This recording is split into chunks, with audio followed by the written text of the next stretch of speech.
Hello and welcome everybody, it's your boy Logic and we're back here with another King of the Hill, but today we're going to be doing a Randal's, which I spelled incorrectly there. We're going to be doing a Ranald's, let's save that. Ranald's sub-faction gift. Now what does that mean to you guys? What that means is I go onto Ranald's gift, which basically gives everybody a lord and a faction, but in this case it's going to give a sub-faction, so some of you guys might have seen this before, some of you might not have seen this before, but it should be pretty fun either way. So we have both these guys ready.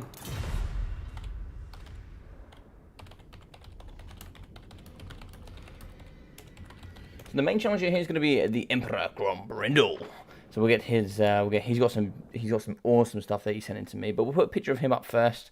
So we'll put an Emperor Randal as a nice guy going on there. Display capture. No, let's turn it off for now. Organize myself. Get that there, and there we go.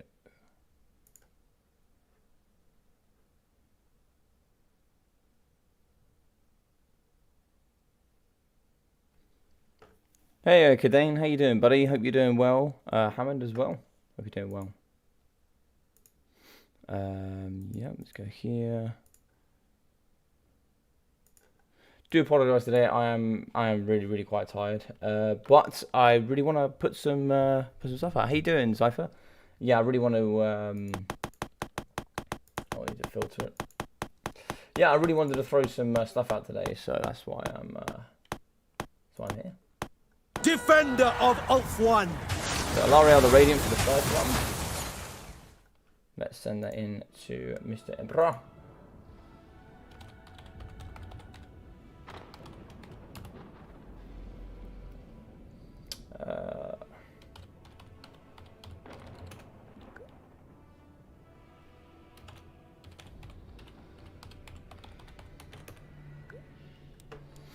Alright, and then for the next one, oh, I realised you guys didn't see that. Silly me. And there we go. So let's get rid of some of these. So we don't want to... Ooh. So we see a lot of Grombrindle at the moment. Obviously, everybody's seen all the updates that are coming. Grombrindle is going to change, but I'll whack out Grombrindle, but I'll keep him Thorgun Grudge Bearer, because we don't see him too often. We'll take out Carla Franz, and we'll take out Volkmar the Grim. We'll keep Grimgor in, but we'll drop Grom the Paunch. We'll take out Tyrion. We'll take out Lord Mazdamundi, Wolfrid the Wanderer, Greek Headtaker, Cetra the Imperishable, Luther Harkon, Manfred, and I believe it's Helman Gorst. Yes. We'll take out Sigvold, and we'll take out Orion. Lovely.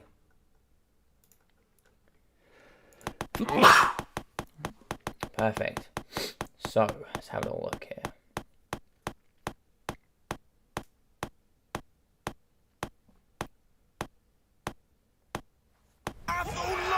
Dreicher. Okay, that should be pretty fun. So let's get Dreicher going in then. We'll get rid of that display capture. And then we'll pop onto here for you guys.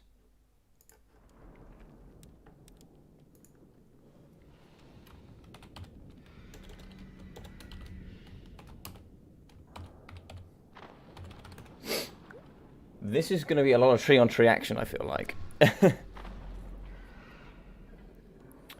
Glad to have you streaming after. Yep, hope you're doing well, buddy. Hope you're doing well indeed. Hello. This picture is awesome, fantastic. I'm glad you enjoyed the picture. How we doing, Nick Bit? How we doing, well, buddy? Good attitude. Italy for the win. Oh, okay, interesting. Yeah, it was really weird. I was at another sporting event yesterday, and they celebrated football's coming home for an event that has nothing to do with football, which was really shocking to me. It was really It was really weird. It was almost a little bit offensive, actually. I know England football are doing really well, but you know, not everybody else has to know about it. It was a bit of a strange one, actually. A bit of a strange one. All the England fans going to be bringing lasers with them. I mean, dude, you just need to see Central London to see how berserk everybody's going. Like, everyone's just going bonkers. Just going absolutely nuts. I mean, it's so bad. Like, we watched Conor McGregor last night, right? And obviously he broke his tibia, I think. Like, he just completely shattered his, like, shin bone. And nobody's talking about it because people are just talking constantly about England. That's all people are talking about. England fans and being offensive. Name your better duo. Yeah, fair. I mean, can't really argue with that.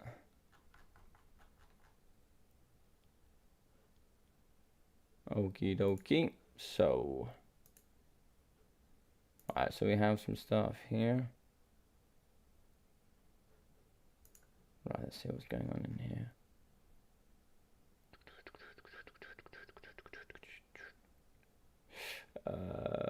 Okay.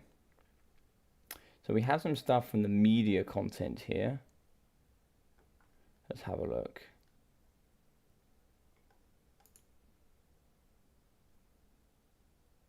Oh, I like this. So we can do this one.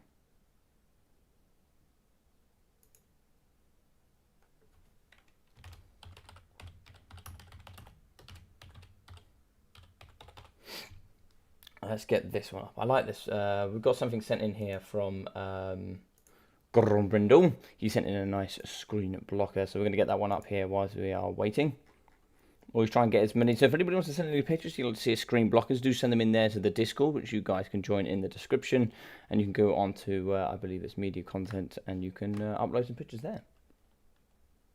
We also have a meme den, so make sure you don't get the two mixed up, unless it's a meme, of course, and you can put it in both. That should be pretty fun. Right, add image.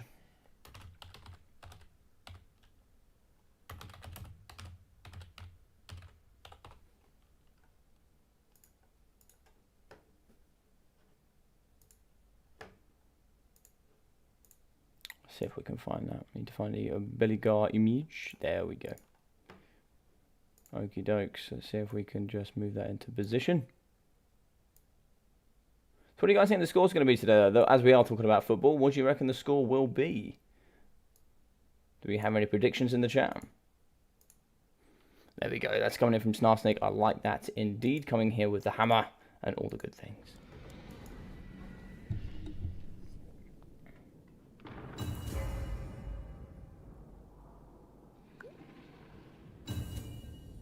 By the way, Logic, you've got to start to up the name of your events.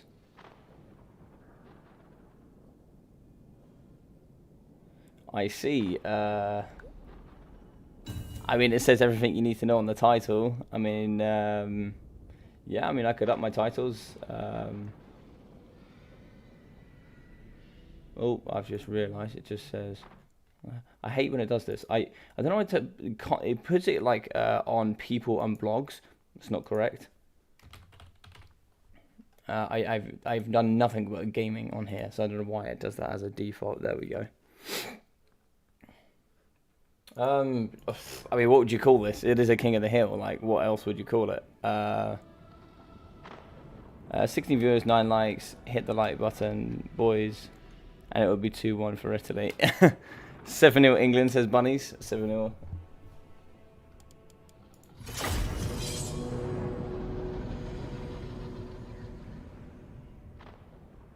Feel free to send me some suggestions as well, I guess. If you guys want to send me suggestions for some of these names, like Ranald's Subfaction Gift. I don't know what else I'd call it. I'm sure I can think of some names. Like, I've got some cool names for certain tournaments. Like, for other ones, like, it's pretty... Yeah, nice. I've got the right camera on. PE destroys the world. No, but I think you're right, though. I think you're right in a sense. Like, some of my other ones have, like, really cool names, whilst some of mine don't. So maybe I should think about that. I do seriously apologise, though. Like, I am... Like, this is, like, the most tired I've ever streamed. This is the most tired I've ever streamed.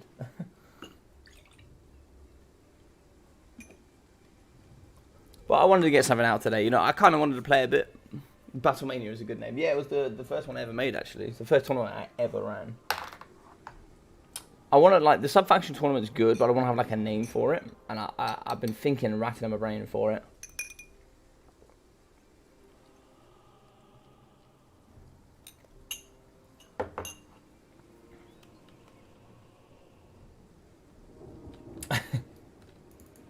Alright, so for the Wood Elves here and Dreicher, we will be having the Wild Hunters of Kurnos, Wild Riders, as well as 2 units of Glade Guard Spears. We're also going to have the Glade Guard here, 4 units of normal Glade Guard, with it looks like Ariel and Dreicher. So here we have Ariel in her lovely form. She's going to be having Berry Wine, Acorn of the Oaken Ages, Soul Stealer, Tempest, Apotheosis, Greater Arcane Conduit, and Life Bloom. Dreicher here will be having no spells, just having Rouse to Wrath, as well as having the Fanatic Resolve and the rest. Looks like in the front here we will be having some Eternal Guards. And looks like 2 units, 4 units, 5 units of Dryads. Lovely. Any of these here going to be the ROR? Doesn't look like this. It's going to be nice, cheap and basic here for the Wood Elves. And here for the Wood Elves that are otherwise known as the High Elves here for Avalon, we are going to be having Silvering Guard in the front. One Silvering Guard, 2 Silvering Guard with some spears at the front as well. Silvering Guard at the back. So three Spearmen, 3 Silvering Guard, and it's like we're going to have 4 Lothran Sea Guard and an Eagle Claw Bolt Thrower. And in the trees here we are going to have the Fireborn. Very nice indeed. Now, luckily, there's no skirmish gathering here, but the Fireborn should be able to beat the Wild Hunters of Kurnos in combat. Also here for Alariel the Radiant, who I believe is going to be on horseback. Yes. So she is going to be having... Oh, stop it. She is going to be having the Arcane Conduit. No. Stave of Avalon, Arcane Conduit, Tempest, Earthblood, Boon of Isha, and Shield of Safri. Interesting, it's come with a Stave of Avalon and not the Star of Avalon. Star of Avalon I still think is very handy because you have the Fireborn and you have Silvering Guard. You'll get lots of value from the Silvering Guard. We're coming forward here. Obviously, the Dry's going to have magic attacks. They're pretty much going to do nil pois here to the Silvering Guard. Silvering Guard also have 75 armor. Armor piercing is pretty low here on these boys. They do have 60 armor, but more armor here and more armor piercing here from the Silvering Guard. Silvering Guard also come with that anti-large. Shots are going down on Ariel, and it looks like there's going to be an Acorn of the Oaken Ages here coming in the back. So very nice there. Maybe that was an Acorn of the Oaken Ages. Oh no, it was, yes. So moderate damage here on the Lothran Sea Guard. Nothing too much, just not that I'm going to be shots coming in from the Glade Guard over the top. They're going to be going straight here into the shielded Lothran Sea Guard. Soul Stealer in the pocket as well, which is going to be hitting Ariel. Also going to hit the Silvering Guard. And also now going to be connecting with the Lothran Sea Guard. In the new patch, if you do touch even your pinky toe here in this circle, you'll actually be taking damage as well from that Soul Stealer. But currently at the moment, you have to have at least half your models in. And at the moment, 3 were connected. There's going to be some big damage here going in the Dryas in the front line. Ariel's actually taking a bit of a punch as well. She'll be coming with that terror. Not unbreakable anymore, but she'll still be doing some good work in the front. Spears are going to be fighting up against Dryas here in the front line. 2 units to be specific. And we are going to have some Silver Guard. They're going to screen out Dreicher. The Fireborn are going to be retreating to the trees here, as we do see 2 units of the Glade Guard with the spears coming. Looks like we are going to have a summon of the Malevolent Dryad here in the back. Really trying to shut down the Lothran Sea Guard. Lothran Sea Guard do have some pretty good melee defense at 52, as long as they're above 50% HP. We're going to have that rear charge here coming in from the Wild Hunters of Kurnos. We will have some spearmen here ready to blockade. But in the front here, we have 4 units of that range coming in from PE, and he's going to be just firing here into the front line. He should really be targeting here the Silvering Guard, taking down these more elite spears. How are we doing, Mr. Praetor? And here in the front, it looks like Arariel is going to be having to use Berry Wine on herself. Now, that is a bit of a problem, but also probably the best use of Berry Wine. We're not going to be having Terror here with Dreicher, but we will be having Terror with Alariel, which to me does also make no sense. But here in the top, we're going to have Ariel fighting here up against Ariel. So we're going to be having the Healing Queen up against the Healing Queen. Should be pretty interesting here to see. So she's both got magic damage, but only going to have no magic resistance here. So she, of course, she's not on her unicorn, so she won't be having too much magic resistance. The Soul Stealer is going to go down to healer. She's going to be fighting up against Alariel, and it's looking really bad for her. Looks like we are going to have 40 melee attack to 50 melee and 47 to 64. So in melee combat, you would think Alariel should win here, really, but it looks like that's not going to be the way. Terra also going to be playing an effect. Alariel has certainly taken some punching, and it is going to be going into Deadly Bunny's advantage. We are going to be losing the back line here for the High Elves.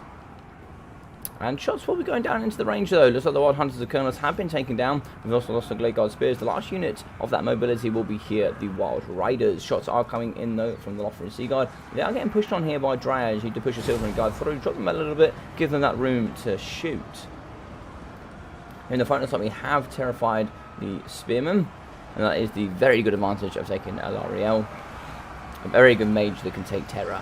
We still have the Fineborn Dragon Princess though involved, and they're taking some damage, but they're certainly doing well overall. Going up against Slave Rider Spears and also Dryads, they're getting that plus 25% damage thanks to their imbued fire as well. And also we have that magical damage, which means they will be punching through that physical resistance. So not going to be negating any resistances here from the frontline infantry. Coming in is going to be Alarielle. She's going to imbue that terror here, going along for the Spearmen, which are getting thrown about all over the place.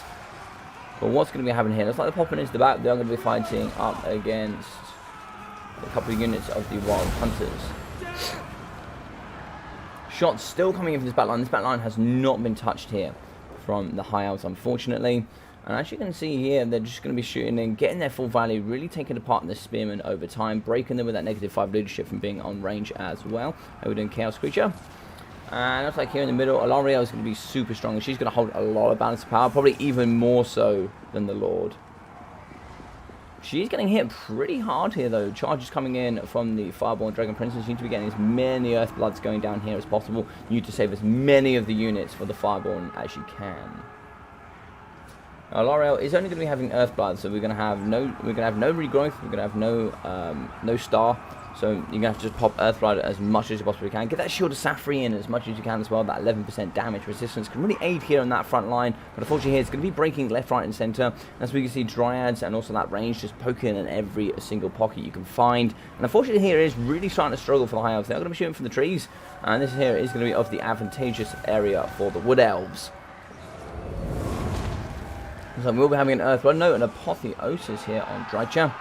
Roger's going to be trying to heal that 500 HP there, but unfortunately I don't think it's going to be quite enough. And we don't have...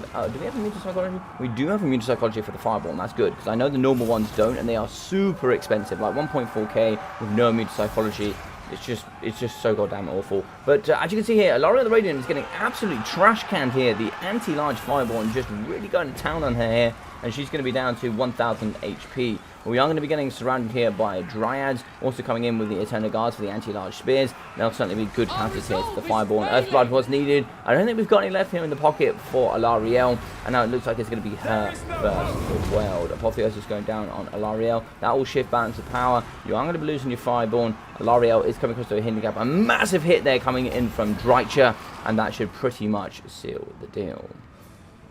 But we will be having Spearmen coming in from the front line. They are going to try and intercept up against these Blade Guard. It looks like we have entirely lost that ammunition around the battlefield. We should be getting some spears coming back on the periphery though, but we do have to Dryads nice and close with that fear. In the middle, we are going to have Alarielle course up just a little bit, and unfortunately her balance of power will shift it into army losses. GG's well played. GG's well played indeed.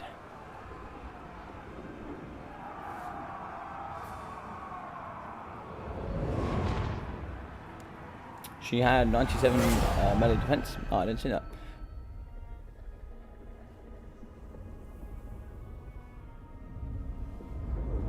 Yes, I did see your blocker you sent there, CJ. Yes, I did. So good stuff here. Looks like we got 762 here for Alarielle the Radiant. The 3 Spearmen, 430, 380, and 630. Here for the Silvering Guard, 360. 250, 400, and 350. Really coming in under value there, which is quite surprising, but obviously they were comfortably outranged. And the reason I say comfortably outranged, they had the same amount of range units, but they just had more melee infantry that was able to pop around with those summons, get hopped onto by that mobile cavalry.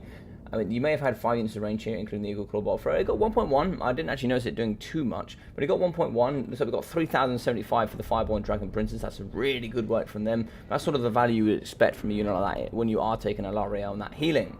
570, 640, 250, and 680. As we compare here, we have 1,057, 870, 1,070, and 1,200. Considering that's just that much more cheaper, it just shows that unfortunately here the 4 units of Elite Lothran Sea Guard weren't able to get their value.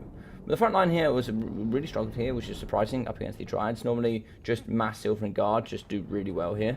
Yeah, so it's interesting to see this. Like, they just got overwhelmed with 2.2k here for L'Ariel, so for Ariel, and we got 940 here for Dryche, 666 for the Eternals, 370, 470, 302, and 1.2. So we got 880 and 1050 for the Wild Hunters of Kurnos, 575 and 330 here for the Glade Rider Spears. Yeah, interesting stuff. I think just PE there got into the right areas at the right time, swallowed up the units that he needed to, and just played really well. And I think, you know, Randal tried. I mean, 3,000 damage value on your Dragonborn Fire Princess is no joke. Alright, let's get to Mr. Belligar back in. But well played. Enjoyed that indeed. That was a nice match between those two. Yeah, it didn't go too sweaty on either side. I thought it was two very nice builds, and they played very well. Yeah.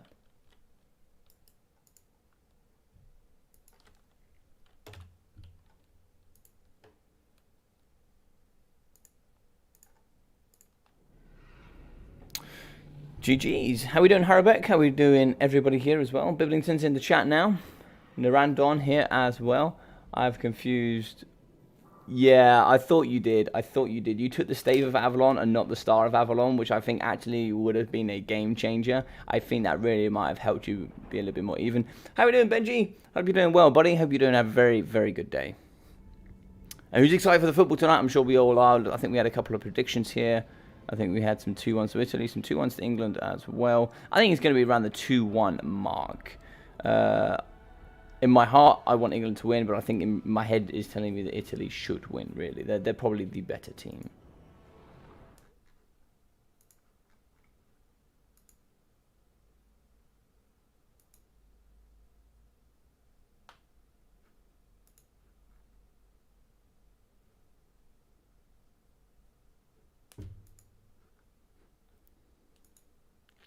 Right, so I'm going to have Billington next. Billington is going to be here.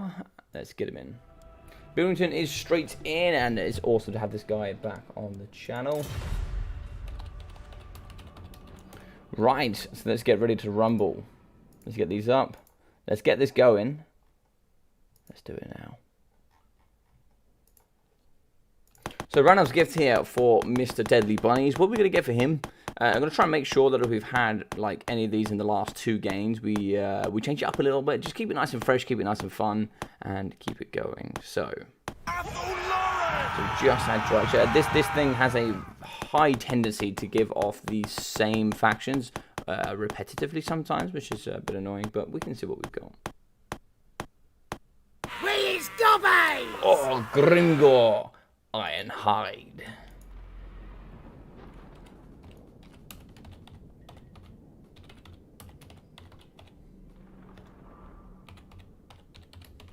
Now, the one really nice thing about sub-factions coming forward into the new game is, of course, Beastmen are going to have all of their own sub-factions. There's going to be more sub-factions for the Dwarves, and there'll be more sub-factions here for the Lizardmen as well. So, there's going to be some really, really cool stuff coming forward for those guys. There should be at least 5 or 6 more new sub-factions coming to the game, which means you can bring just a lot more cool items as well, which should be super fun. But for Biblington, what are we going to get? Also, some of the changes that have come in as well. It's really going to balance out some things, which means we can really do true sub-factions, which would be nice.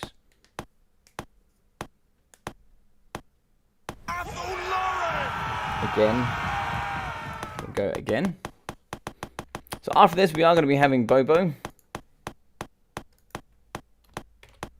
Full deals.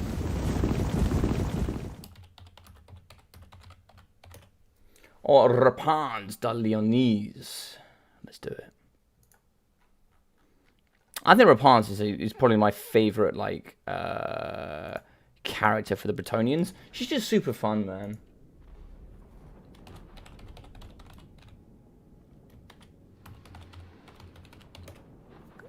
Rapans. Indeed. I wanted Star and I took this something. Yeah, I thought so. I did look at it, I questioned it, but I thought maybe, because like you took the Fireball one, and the Fireball were like 3k, but if you took the Star of Avalon, they could have like soloed this army, for sure.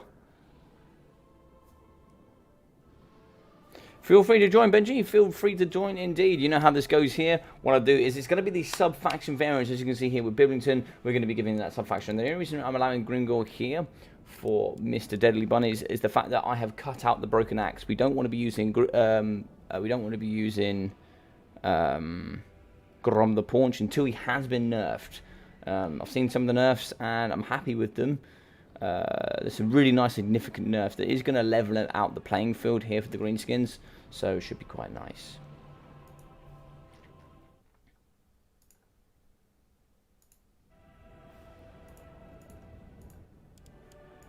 So we're going to be playing here. Let's go on a similar map. We'll go with Karak Asgal.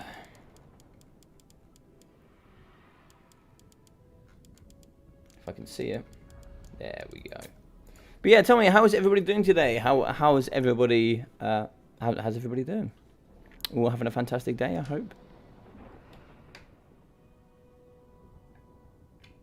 No problem, Benji. I mean, I'll be streaming here for probably the next 2 hours. I will be watching the football game, of course.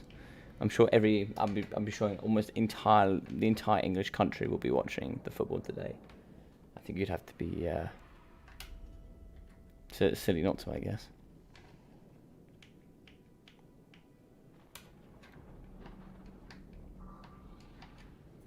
And then tomorrow, so I am going to be tonight I'm going to be updating the streaming timetable. But I think as of next week, let's see what I've got going on next week. So next week, Monday, I'm going to be getting at least 3 challenge tournaments out. I'd like to get a challenge tournament on Friday for the new Battlemania, which will obviously be having all of the updates. Because here, I believe, yeah. So it should be on Wednesday. Is when we have the brand new. It's when we're going to be having the brand new DLC. So Wednesday's when the DLC will be coming out. So we'll be doing lots of stuff there as well.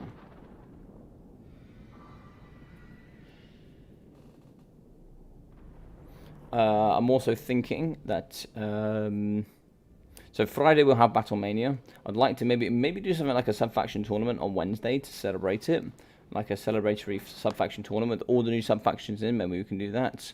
Yeah, CJ, there'll be like streams every single day, buddy. There'll be streams like every single day. There'll be at least streams or content. So you'll either have videos and or streams, or just videos or just streams. Like there'll be a mixture of things going on. Now my most recent video was just like it's just flown up. Like you guys seem to really enjoy that, which is awesome. I'm glad that you all enjoyed that one.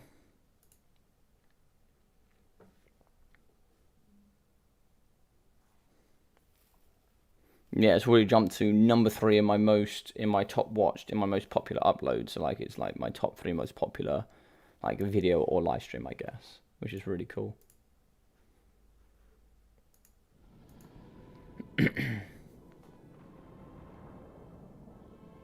So I should be getting maybe like a sub-faction tournament. Oh yeah, and also I'll be doing the short beard tournament next week.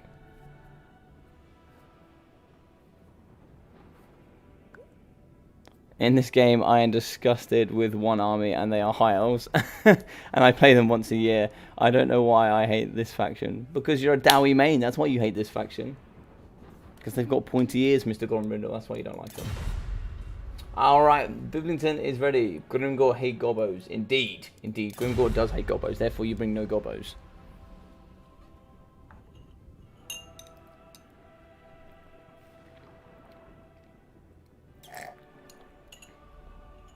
So from all the DLC stuff coming out, what have you seen that you like the most coming out?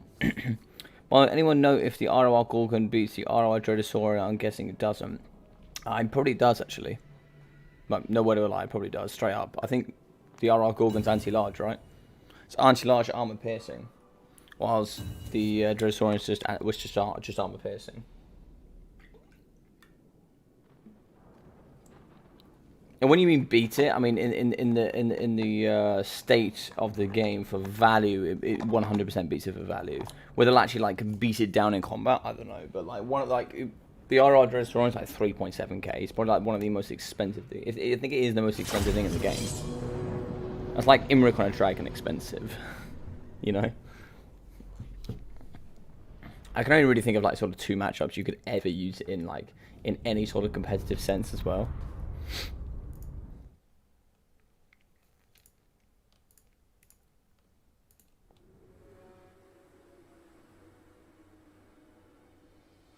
Bad thing is the Fanatics nerf. The Fanatics nerf is really, like, really smartly thought about, in my opinion. I think the way they've gone around it is really interesting and really cool. Yeah, it is awesome. Yeah, scaling damage is something that's also, like... The one thing I've noticed in this game, they focus on a couple of elements. One of them is certainly scaling damage. They've certainly implemented a lot of things onto scaling damage. I think sort of like Snicketch was a bit of a tester, and like a lot of the items have like scaling damage now, especially a lot of the new ones as well. So here we're going to be having 2 ball boy chariots in the front, nice good mass, and we are going to be having the orc boys as well. Looks like we're going to have the orc boys. So just looks like it's going to be just going to be shot cavalry with that armor piercing. We'll also be having some orc arrow boys with some savage orc biggins in the front, with some orc boys, savage orc biggins, and some more orc arrow boys. We are going to be having the orc shaman who's coming here. I think that's Edbot. Or is Brainbuster and Edbot? Yeah, Edbot, Brainbuster, and the Skull of Shielding. And we'll be having Grimgore who has Gitsnick, You're Next, and Best of the Best. What a goddamn build here from Mr. PE. So we are going to be having the Defenders of Fleur-de-Lis, as well as the Questing Knights. And oh my god, we are going to be having the man, the myth, the Green Legend. We're going to be having the Green Knight today. Oh, that's awesome. I love to see the Green Knight. So he's going to be having the Dolorous Blade, as well as the Blessing of the Lady. And it's like Sacred Guardian. So we should have 55%. It goes up to 75% with the Blessing of the Lady. So very nice. We are going to be having the Damsel. Where did Damsel go? Okay, looks like we lost her. But let's have those filthy peasants in the front. It looks like we're going to have 5 of those filthy boys. In the back here we are going to have some spearmen arm shields with some nice pox here in the middle.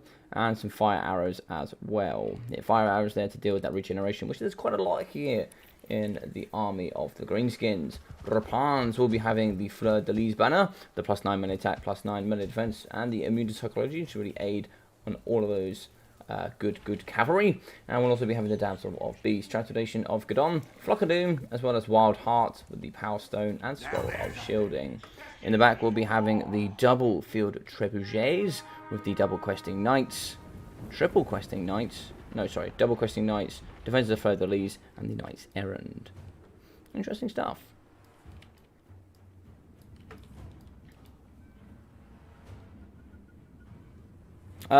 He's very expensive. He's very expensive. I wouldn't say underrated. Like he's like a couple of spirit leeches away from like you just get so much value on it. Especially up against the greenskins. Like the spirit leech spam is a thing, right? Giant Riverdale Hag could just spirit leech the goddamn living hell out of him, and he just dies. Becoming forward here, looks like the Old Boy Chariots are going to be getting in. They'll certainly smash and do some good work here, but Question Knights will beat them. They'll beat normal Knights Errands, but they'll probably lose they'll comfortably lose the Questing Knights. Questing Knights are so good. They're just so goddamn good. But in the front, we are going to have the Savage Orc Biggins and the Old Boys coming forward with Grimgore, Ironhide. Nice Brainbuster there in the back, going up against the Fire Arrows. Nice stuff there. Got to be careful though of this Orc Shaman. I don't want him really getting too close and getting popped here by these Fire Arrows. They're certainly going to come in over the top. Looks like they were shooting. They are going to be missing. They do have quite the arc and time to shoot here and to him. Oh, he's going to be on his he's going to be on his pig as well. That's quite nice. But he's getting poisoned here. He's getting poisoned. So that good mobility in the front here from Mr. Deadly Bunnies. Coming forward in the front line is going to be the Spearmen at Arms, so they're going to try and meet these forces. It's going to be 4 units of cav up against 4 units of cav. We're going to have some spears and some front line, but the peasant mobs are certainly going to get hit relatively hard here. Savage Orc Biggins are absolutely no joke. Shots coming in though here from the field of trebuchets. They are going to be smashing into the Orc Boys. They're standing just a little bit too still, but shots coming in the front, really wrecking the Savage Orc Biggins that only have 30 armor. But here we go, the boys are in that downhill charge, that scary smash here into the front line with those clubs, just really ripping apart these peasants from head to toe. As we can see here, pushing on is going to be the Green Knight as well as Rapans. Looks like here we do have Your Next is going down. That's going to slow down the speed here by 48%. Bring that to 39 speed. Grimgore though is going to have that mass. Is he going to punch again? I don't know. He should do. Yes, he is. And that's a big hit going down here on Rapans. That is automatically going to shift balance of power. She's going to be on the half health already. And there is no healing here from the guys here in red. Looks like we are going to be having a Ferromanticore coming out to try and screen out Grimgor. I think unfortunately they're getting caught just a little bit. Nice charge there coming in from the Green Knight. He has a massive 85 charge with 84 speed. Really smashing here into Grimgor, doing some very, very nice work. He does not have that magic damage, and we did not bring Fist of Gork. So taking down the Green Knight could be very, very painful here today. But it does look like we have the Questing Knights here in the back, pushing onto the Orc Arrow Boys. Wow, going down as well. Really going to aid here in that fight. Grimgor is certainly struggling here. The Knight should be able to take him out. Yeah, good charges there from the Ferromanticore, and the Knight is trying to pin in here using the Orc Boy Chariots. But you could certainly get... Oh, Rapaz is in the back as well, dealing here damage into the backside of the Orc Shaman. He has broken. He's only going to have 62 speed. I think that's a 75 here of Rapaz, and he's getting his ass absolutely kicked. Over here in the front line, looks like the second Manticore has come into the battle, and it looks like here in the front line we have lost all of those sweaty peasants. They are going to be coming back, and they are going to be pushing forward here for the almighty Bretonia. But it does look like here the Orc, looks like the Arab boys here are getting pushed on by these savage Orcs. Looks like the defenders of Fleur-de-Lis are really going to try and save these field trebuchets. I don't think they're going to get the opportunity, but I think winning the hero game here could win it here for Biblington. Grimgor comes in with a big slap on the Green Knight, though. I like that. Big. So actually, Grimgor actually has the joint most charge in the game on foot. He is actually going to come in with 70 charge. Some calves don't even have that charge. But he's going to have some tremendous charge, some big hits going down. So you're next. Negative 40 melee defense, which means you're more than likely hit, but he's going to have 75% of that physical resistance is going to get negated.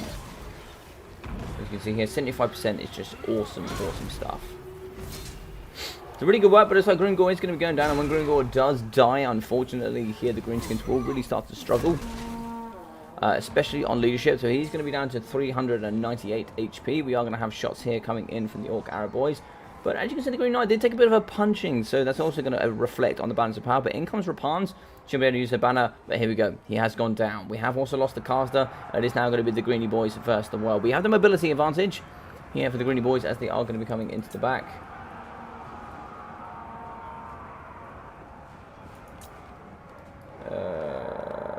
No, it's fine. Nope, it's absolutely fine. He used the bridge. There's more than enough range there. There's more than enough range. He started here as far as I'm aware.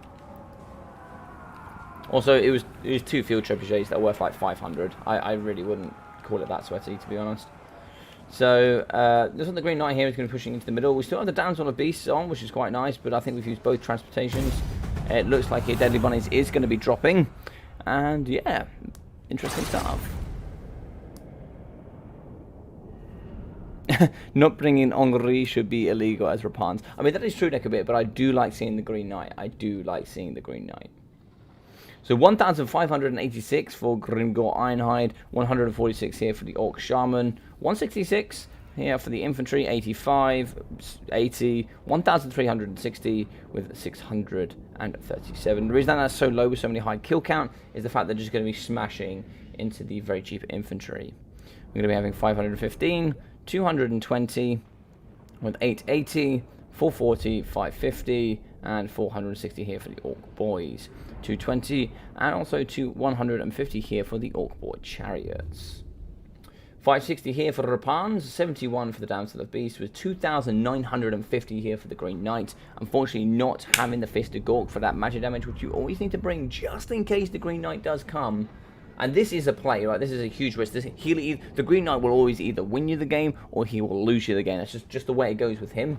But he did come in with a massive slap here of 2,950 damage value. Also, no healing as well. Like, there's no healing juice here going on these two very good lords. So, yeah. As we can see here, 230, 330 for the spears, 250, 360, 280, and 300 here for the bowmen, with 600, 600, 1,360, with 650 here for the questing knights, 125 and 460 here for the field trebuchets. Awesome stuff.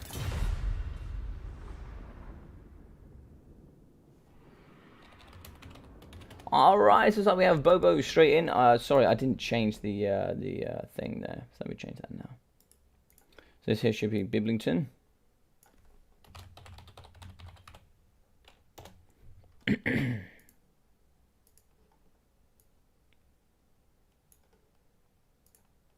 then we're going to move this one here to Bobo. So Bobo here is going to be one of the new guys in the game as well. He hasn't been playing for super long. So he should be able to... We have the short beard tournament coming up soon.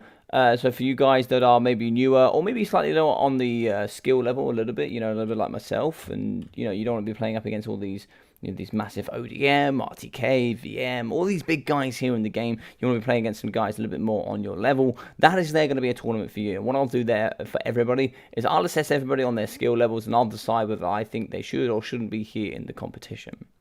And what it's going to be is going to try and make a tighter competition there for guys that are a little bit more of a similar level, so you're not going to be getting rolled over by those that you see in my current tournaments, such as Void, that win in a lot of these tournaments.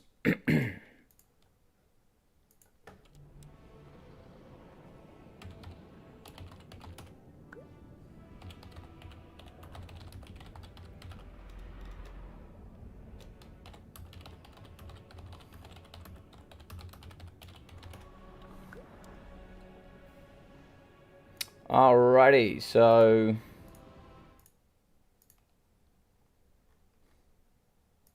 let's hop in here. Ranald's sub-faction gift.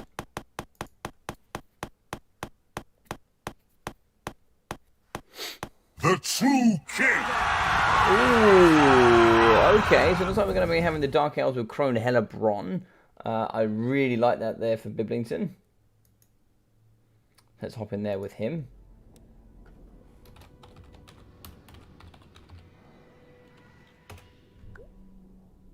So Bibby's going to get Crone. That's pretty fun.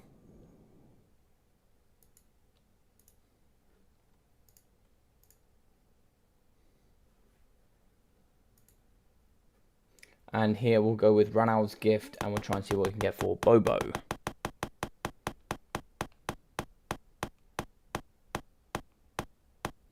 The true king. Yeah, that's what I said, Bunnies. Yeah, just like Spirit Leech spam, just kills the Green Knight. So we have Dark Elves and Malice Darkblade. Okay, we're going to do it. We're going to do it. I don't even know if Bobo has this one. So, he should do. Because I believe he has Snickitch. So we're going to fight up here. Let's go to... I like Prague. Oh, but actually, why don't we go on... Let's go on Tower of Hoeth. I haven't seen Tower of Hoeth in a while. Let's do Tower of Hoeth. I like Tower of Hoeth.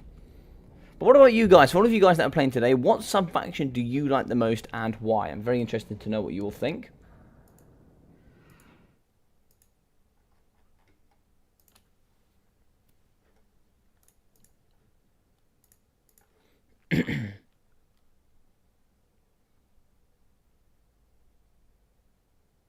I think he's a ginormous risk, essentially. I think he's a tiny bit of a meme, but like not really. Like he is a bit of a meme in the sense that if you bring him, he could just cost you the game. Like he's just super expensive, but at the same time, if he works, like he's almost unstoppable sometimes. Nagarythe, obviously, yeah, Nagarythe is a really cool sub faction. Of course, you would like that, Benji. Not bringing Fanatics, Skirmish, and Hag was definitely respectable. I agree. I agree with that. Barney's came in with a cool build. He came in with a cool build.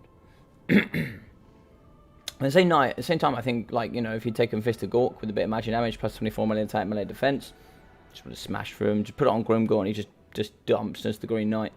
So, the fact that he didn't bring it, it's 50-50 risk there. So, not like 99 out of 100 times you don't see the Green Knight, but in an event like this, it's probably like a little bit more likely.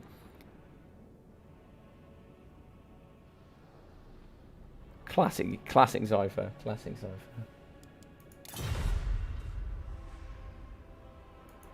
Right, so let's update these scores on the board. So Bobo does not have one.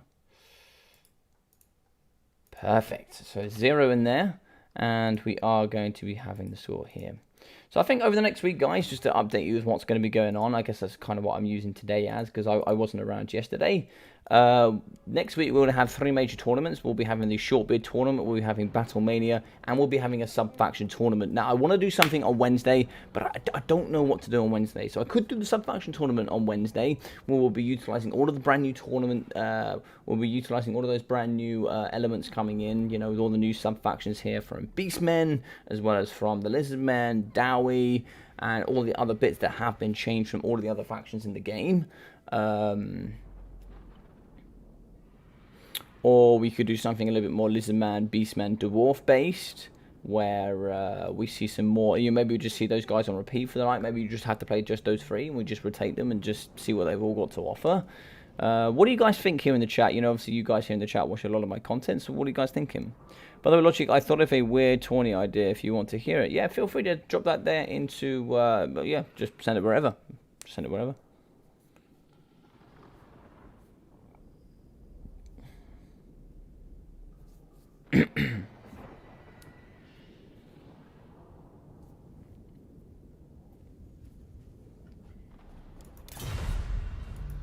Alright, looks like Bobo is ready. Let me put here up a nice little one that was sent in today. And let's have a look. I want to have a little investigation about what Bobo is going to bring. One of them's very interesting. Okay. That's illegal.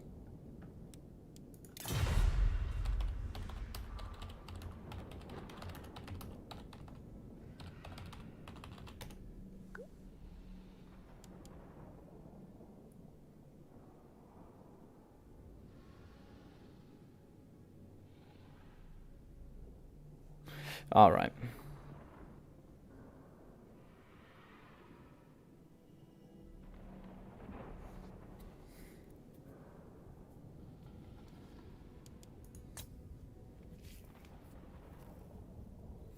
Also, just gonna be watching some of the ideas from the pair of these two, just to see what's going to be coming through. I like what I'm seeing. I like what I'm seeing.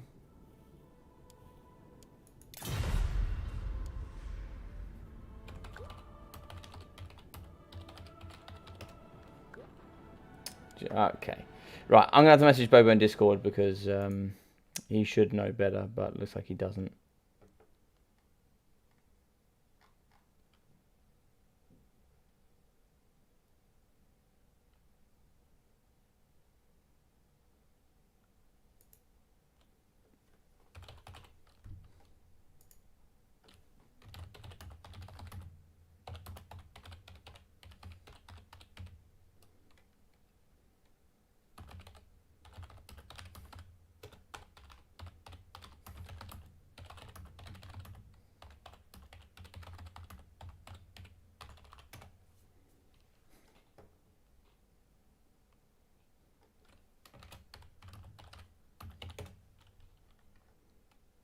Oh.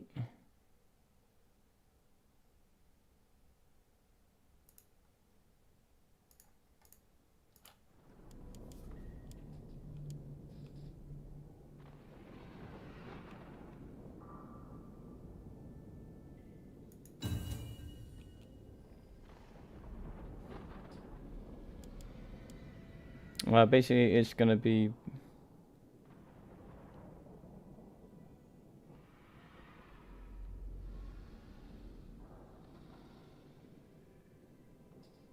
there is one element to your build, Bobo, you're missing. There's like a ginormous element to your build you're missing. I'm going to let you play, because maybe you'll learn, but... it was illegal, but now it's legal. It is legal. I don't like it, but it's legal.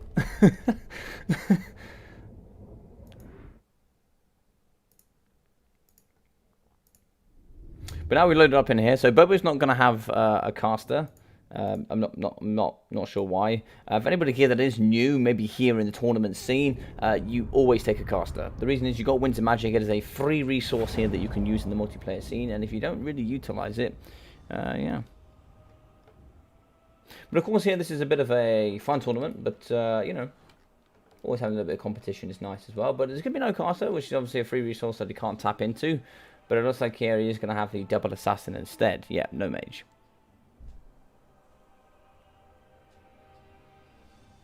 Oh, okay. If that's the intention, Bobo, you crack on, mate. You crack on. You crack on, indeed. So as I said, next week we're going to do a sub-faction tournament. We're going to be doing Battlemania. We're going to be doing the short beard tournament for all of you brand new guys out there in the tournament. A rough estimation, like on skill level, you could judge your own skill level if you think you're like some people learn at very, very different rates. Like I know some people have had the games for 2-3 years that don't particularly play too often, don't take it too seriously, and like it would be a really good tournament for them. And then there are others that have like escalated in like 4 or 5 months and just blown through the scene. They played like every single day, 3-4 hours a day, and they're like better than me, and they just would hammer the crap out of me, right? You know, they're the guys that won't be playing, but the guys, you know, there are also some guys that play for like 6 months and have progressed normally for what you would expect 6 months if you played like maybe once or twice a day. And you know, it's aimed at sort of those new level tournament players where you know, they're not going to be getting help from clans, not going to be playing 10 times a day against some of the best players in the world. You know, it's meant at newer players where people can learn and try and play and be a little bit more on live stream with fairer matches where they're going to play people with a similar skill level. Alright, so we're going to have 5 units of Bleak Swords in the front line. He actually had 6 originally, which is illegal, but he has 5 now, which is good. We are going to have some Dark Riders Repeater Crossbows, 3 units. Also 2 units of Dark Riders with 3 units of the Chariots Institute, including the Revengers of Rakarth. Now we are going to have the double Cathalite Assassin, which will be coming with everything by the looks. So it looks like Dark Venom, Black Lotus, Assassin's Trophy, and the Web of Shadows. And it looks like the same on the other side, but without the Web of Shadows. Okay, pretty interesting. We're also going to be having Malice Darkblade here on his Cold One, I think. Yes. So he's going to be on his Cold One. Let's get in here nice and close. So he's going to be having his Cold One here. Looks like he's moved it. We are going to be having Deadly Onslaught, the Blood Prince, the Demon's Curse, and Zarkon. So Zarkon here is the demon that is trapped here inside of Malekith. So we'll be having the Scourge Runner Chariots as well. It's like just 1 unit. 2 units of the Dark Riders Repeater Crossbows. And it's like 5 units of Bleak Swords, as well as a Cathalite Assassin. Is that 2 Scourge Runners here? 2 Scourge Runners are up against 3. But we'll also be having some Cold One Knights, 2 units. We'll be having Crone Hellerbron and the Sorcerer of Dark. So Crone Hellerbron will be on horseback. She comes with quite the few abilities, including the Gaze of Cain and also the Amulet of Dark Fire. Sorcerer of Dark, you will be having Soul Stealer and the Spiteful Conjugation. It should be quite interesting to see here who can get over the top, but I think here you're going to have lots of Scourge Runners. If Bobo plays his Micro White, he should be able to win this. I think he's got the army to win it. He's going to out-skirmish here with his cavalry, and he's also going to out-skirmish here with his chariots. So it should be pretty interesting. Don't really need casters against Dawi since all of their roster has magic resistance. I would disagree with that heavily. I would actually heavily disagree with that. I think there's only one faction that can get away with not taking a caster in that matchup, and even then, I still think it's advised.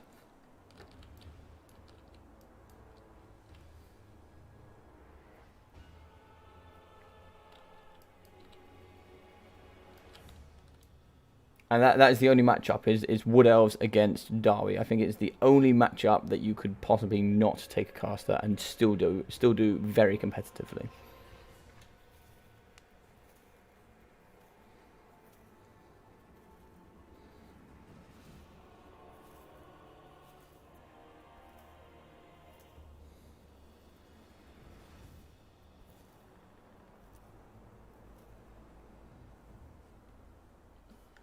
And that is true. That's exactly what Zypher said here. There is magic that doesn't do damage that can still benefit you. Like Bimington is ready.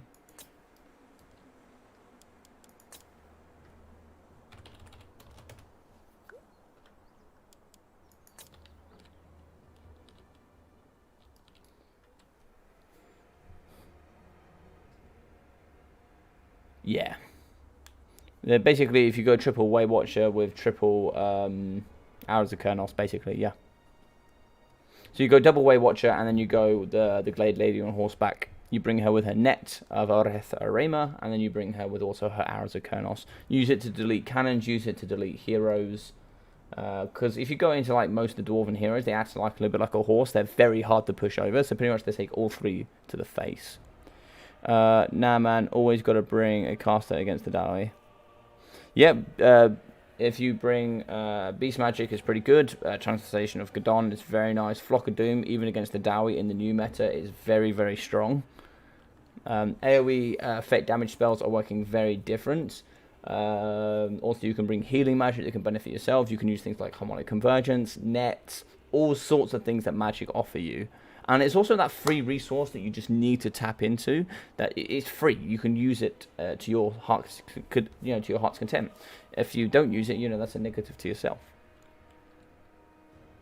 Like, for example, some of the best value you'll ever get from a single unit for its cheapest value is the current Vindictive Glare. So Vindictive Glare has a ginormous nerf going through on Wednesday, and I mean ginormous. But you could bring like a Goblin Shaman for like 400 that would just take like, I think it's like 406. He takes just Vindictive Glare and he can get like 2,000 damage value, no problem. He can like 5 times his value easily, if not more. I've seen him get over 3k value before. Like, Sisters is also sweet. Yes, Sisters is also very good. Sisters are very susceptible though to getting really Wrath and Ruined and like Thunder though. But yeah, they are very good. They are very good. So look here, they are going to be coming forward, and interesting build here, but from both sides. I like both of them indeed. I think we're also going to have all the Shanesh Harvesters in the woods. I like that. They should be able to whip around the flank here and do some value. But like here in the front, I think, as you can see, a little bit more experience come on the side here, the Dark Elves. We are going to, from Biblington, we are going to be seeing that the Skirmish Cavalry is going to be in the front shooting, but we do still have the Scourge Runner Chariots here shooting in the front against them as well.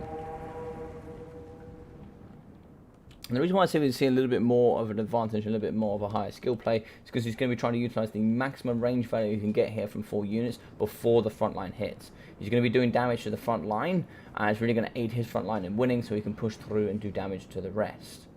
Now the only thing here is obviously you've got 2 chariots on the black side, and you've got 3 on the purple. You've got 3 skirmishers here on the purple side and 2 on the black. But of course you have the Revengers in here, and you have some magic as well. Now you have the double nets, you have all sorts of things here.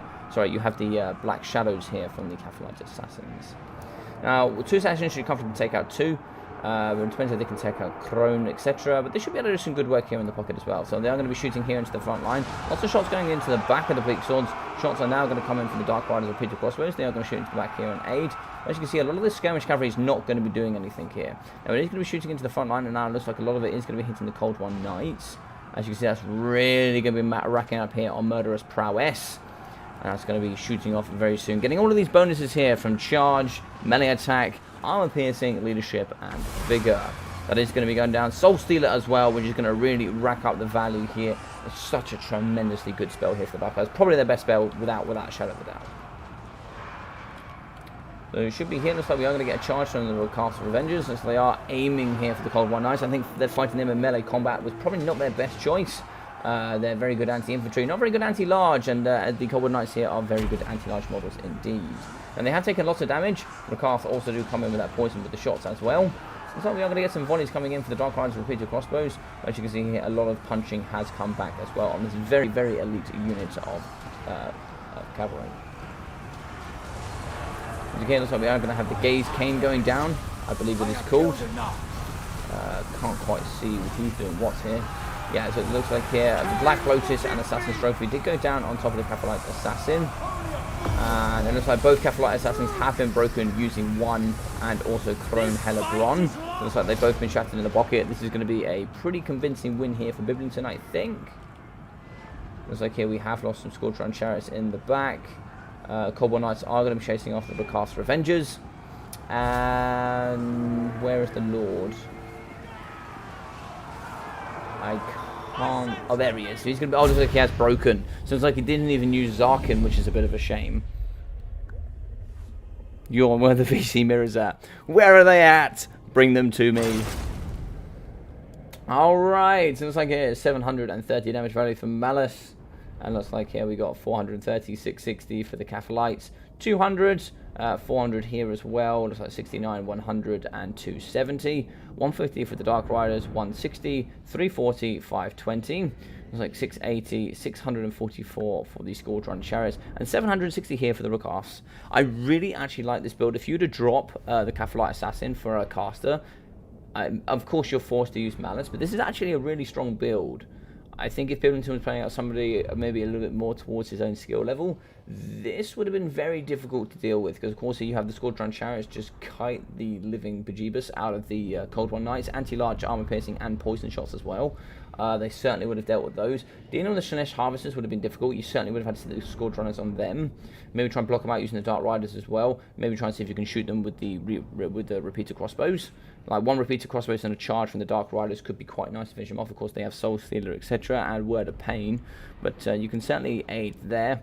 And then you had the other two shooting the other two units of Dark Riders, and then you had 3 Squadron Chariots to take on 2. So you should be able to win that. The front line's pretty much the same. You also got more chevrons. You're going to go with the Catapult Assassin. You just need to make sure that you pop your abilities. Unfortunately, here Bobo didn't use any of his abilities here on any of the Hero Caster core. That's why Crone Hellebrand was able to run over them pretty strong. She's without doubt the best melee combatant here that is offered by the Dark Elves, and that's without a shadow of the doubt. Yeah, I think Sorceress of the Dark is perfect with just Soul Stealer. I think it's the best value of money you're going to get, for sure.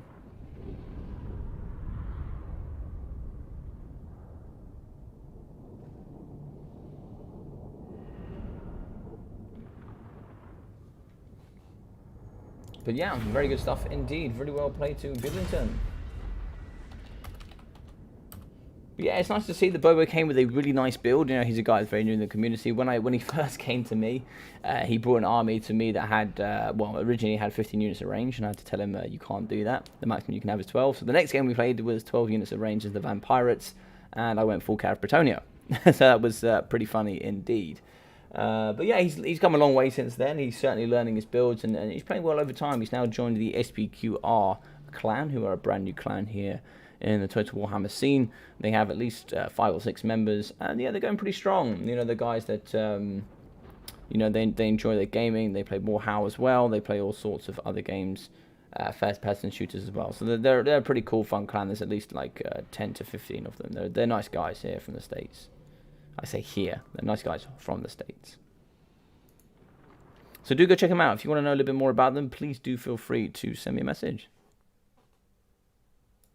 Alrighty, so let's pop in here. It's going to be 2-0 here to Biblington, and then we'll have our next contender. So what we'll do is we'll try and roll this first, get that going here, see if we can get Biblington's sub-faction up.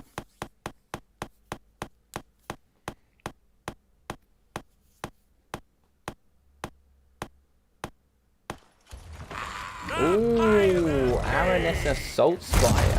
Okay. Calm down.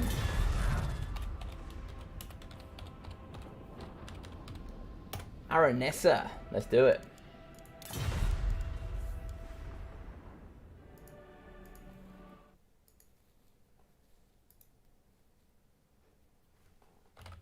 So I think it's Artisan Tech Priest West here from the CC3, the Spanish clan.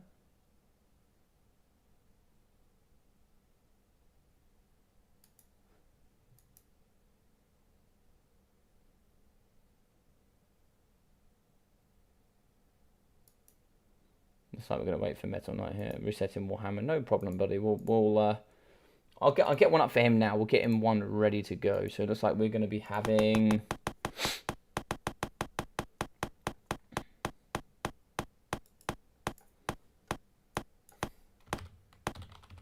The Dark Gods come on! Ooh, Throg. I like that. Throg's cool, man. Throg's cool. It's always fun to see him because you just never see him very often.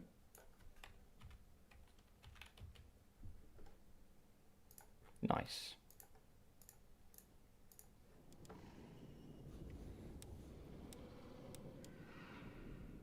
So let's get a cool one up. Let's get the Thoric Ironbrow. I'm really excited for Thoric Ironbrow, by the way. Oh, why do you do that? You silly thing. You.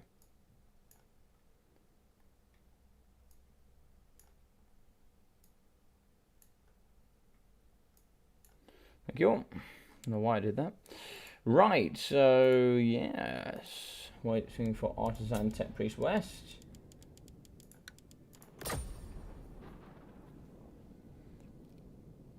Bleakdale was a nice map, lots of features. One side could corner camp, but not under the current rules. Okay, I'll tell you what. We'll give it a go, Davina. We'll give it a go for you. Let's have a little look here. What have we got? So we got Bleakdale. I don't see it here. Is it the Bleakdale by chance?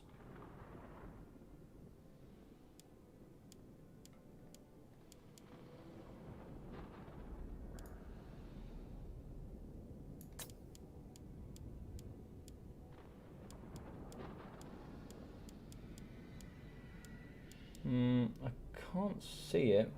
Do you know? Is it called like River Bleakdale? Is it called anything else that you can think? Is it like Temple Bleakdale?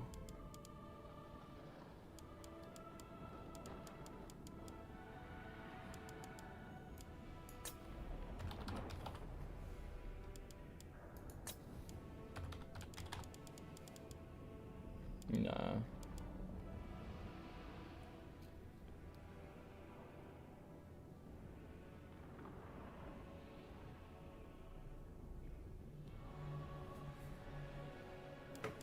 I'll have a little look whilst we're waiting here for Artisan. Not sure what he's doing.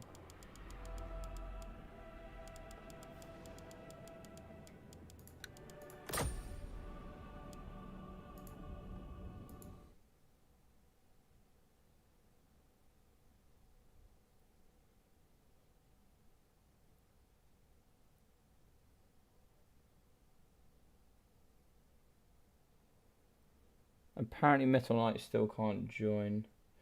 Oh, he doesn't have Throg, so I'm going to have to redo it again. Roger that.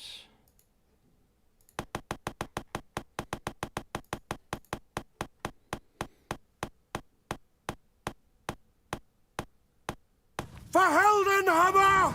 He certainly has Balthasar guilt, that's for sure. Right. Gromprindle. Right, let's do this. So apparently he can't join.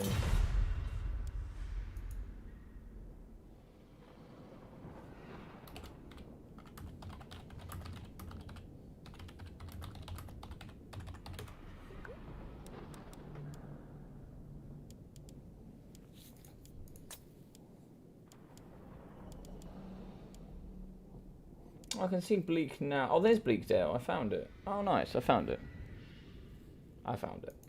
Bleakdale. Okay, we'll give Bleakdale a try. Right, looks like Bimington hasn't seen, so we'll redo this. I understand that you are a Dowie biased, but I would still nice if we get the still nice if we get the ice screen blocker, Mr. Logic. Ice screen blocker? What are you talking about, bro?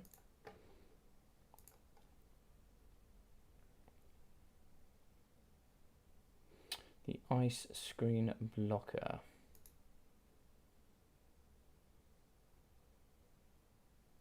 The one you literally just sent, or something else? Oh, this one. Yeah. Okay. Yeah. We'll send that one. Yeah. I forgot you sent that one.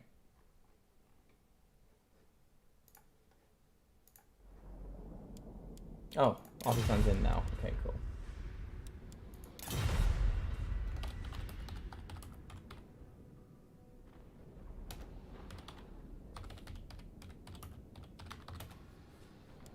Cool. We'll save this one.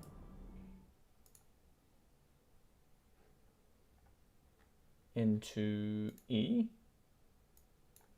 What should we call it?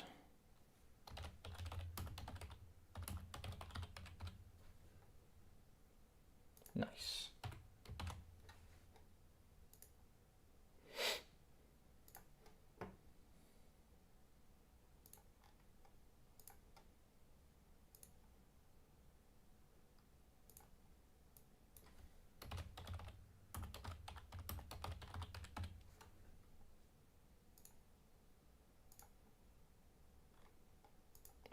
All files. All files and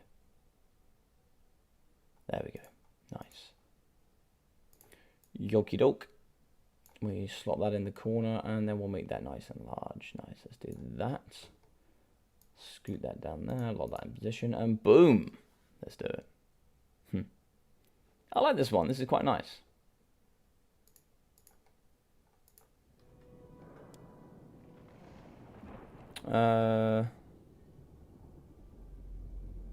Yes, CJ, we'll get to your screen blocker, buddy. I have loads to go through, but I try to make sure I put through one of everybody's.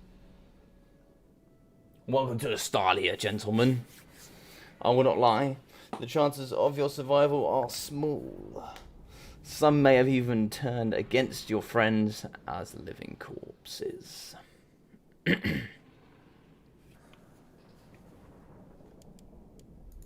Welcome to Stadia. No, that's fine, Cypher. That's fine, buddy.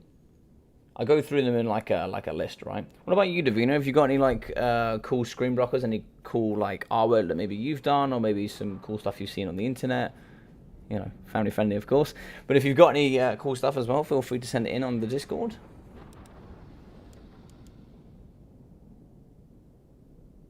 Awesome. I don't know if it's you guys. My throat feels like really ropey today.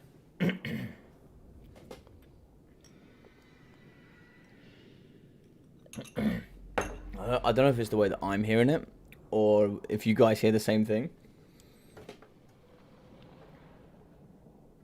But no, I think there's going to be some big changes here coming forward in the tournament scene. I think there's lots of cool balances that are happening here in Total Warhammer that I'm really happy for this. There's going to be lots of wicked. There's lots of wicked stuff to come forward for sure. There is lots of really fun balancing elements, lots of cool monsters, lots of matchups that have changed for sure. They may hate me for this map, but I like it. No worries, Divina. We'll give it a shot. We'll give it a shot. This is quite Empire favourite in my opinion. I think that's the community opinion there, CJ.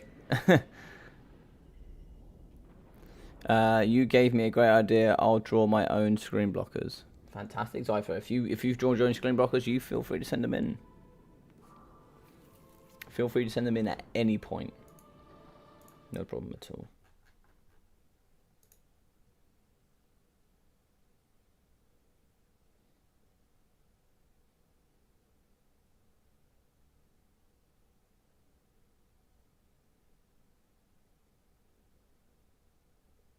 I love it. I love it, Zypher.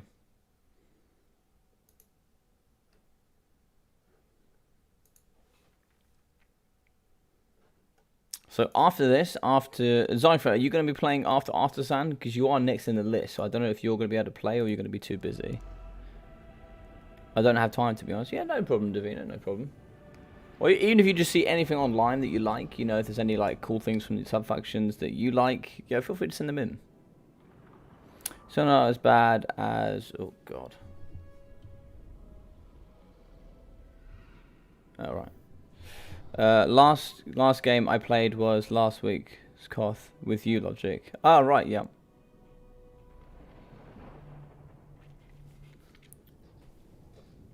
Yeah, I think the last sub-faction tournament I played in, I think I played in against you, Davina, actually. I think you and I had a game, and then I played somebody else afterwards. I didn't get very far. But I think we played against each other. I think it was your Tomb Kings up against my Darwi, I think.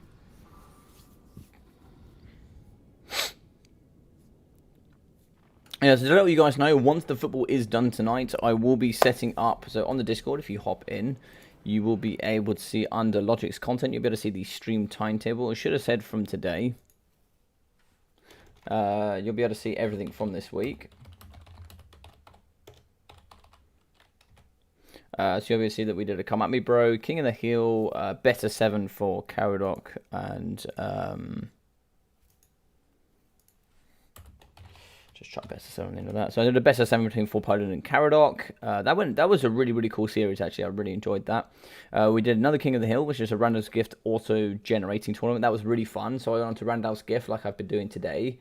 I gave everybody a... what are you doing? Arsenal's gone AFK. I did a so basically I used Randal's gift to also generate somebody a lord and a faction, and then basically I kept also genning that faction until it gave them an army that had a caster in it with that lord. So that was really cool as well. That was some really fun games there. I did play 2v2 with Logic once. We beat the Duck. Yes, you did. I think you did. Yes, you did. Yes, you did. I think me and Ducky might do another Come At Me Bro.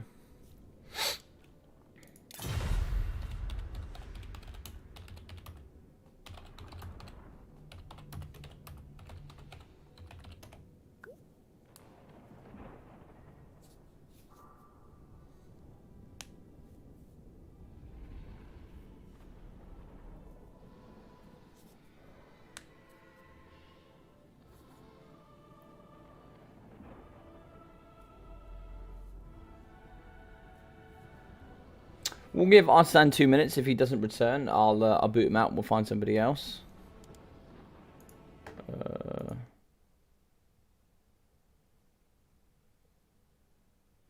problem.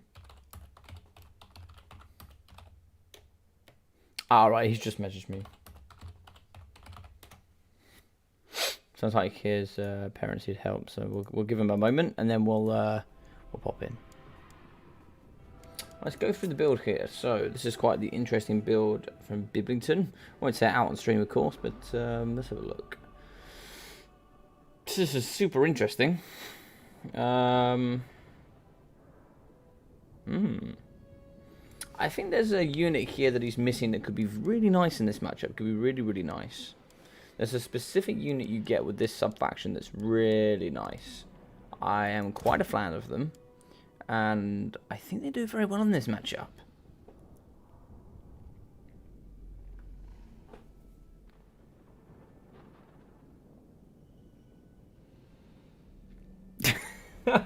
I agree, Randal. I agree. We did a 2v2 once. Nobody won. Nobody won. Oh, dear.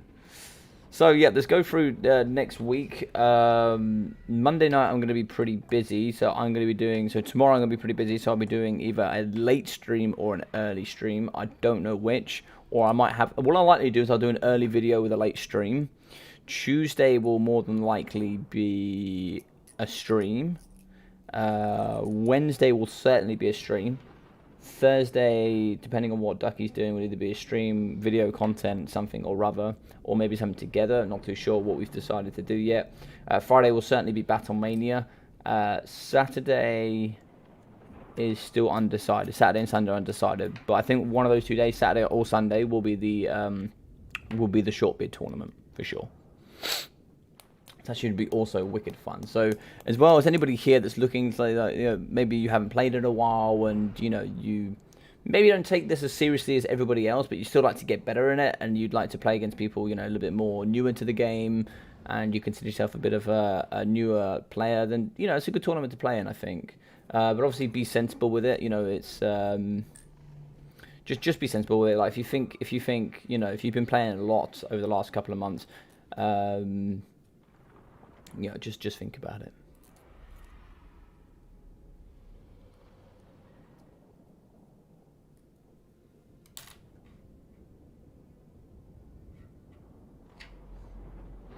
Saturday would be cool, yeah. Sedan, yeah, okay. We can do Saturday. We can do Saturday. And have Saturday. I was gonna do a vote on it on the channel once I found out. But I think we've already got 10 people signed up. We've already got loads of people signed up. And I'll invite you all personally to the challenge Discord. The challenge page, so you better just sign up there. So if we go onto the short bid tournament, there's a lot of people just talking nonsense in here, but as we can see here, we've already got 10 on board, which is quite nice. So we should be able to get some more.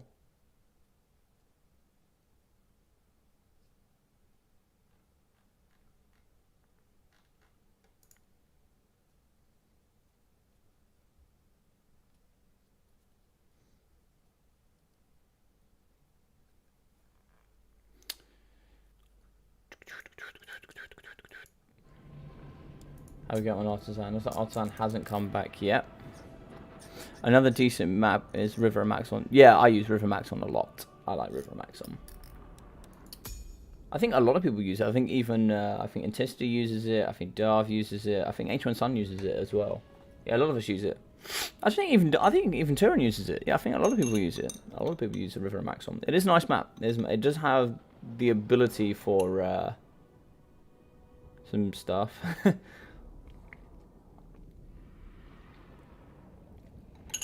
It certainly has the ability for forest camping, for sure, but it's a nice map.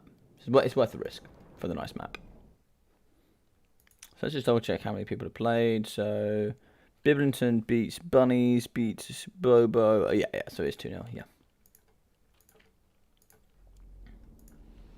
So what about you guys? We've got the three new factions coming in the game. We obviously, well, not new, but we have Derby for the FLC and the 2 DLC with Beastmen and Lizardmen. What are you guys, out of those 3, what are you guys looking forward to the most and why? For me, obviously, it's going to be the Derby. As far as I'm concerned, I am super excited for Beastmen, and all the guys that play Beastmen, and I'm super excited to see how that faction is going to change. I've seen a lot of the games, I've seen a lot of the matchups, and talked to a lot of people about it. And the way that some of the matchups have changed is just insane. Like, for example, VC into Beastmen was considered heavily VC favoured. I actually now think, if anything, it's actually Beastmen favoured, which is really exciting to see that change. It's really exciting to see that change. I think there's so many cool elements coming forward from that DLC. Lizardman has some nice additions as well. Some of them are really cool, some of them are a little bit broken, but some of them are nice in general. I think when they're balanced out correctly, there'll be like some good key extra stuff, and some of it is just so memey, but also like not memey at the same time. It's just really awesome.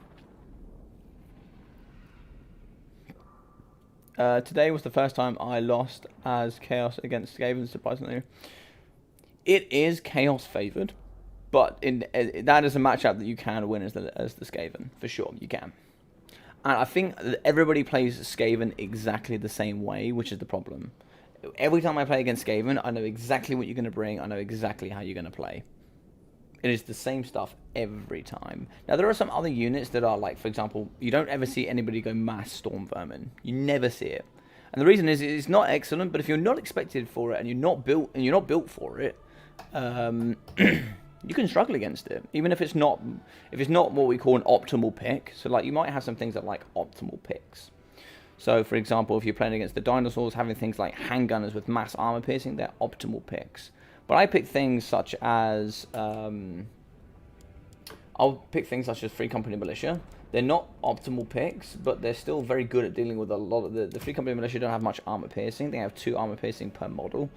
But at the same time, they're very good at dealing with lightly armored units, and they're cheaper, right? So I can bring 2 of them for 900, whilst 2 handgunners cost me 1200. So I save 300, and that's enough to buy me more state troops, right? But I can still use them to help screen out and aid with other fights. But they still have pretty good armor piercing. They're not terrible, but I think that Storm Vermin are not considered top tier picks for the Skaven, but they can certainly be utilized in ways that can catch your opponents off guard, for sure. Saw Kotl on Turin's such broken. Well, you say that, Benji. You have to be very, very careful, because obviously you would have seen on Turin's stream, you would have seen more than likely campaign, I imagine. You saw campaign, right? I'm sure you saw campaign.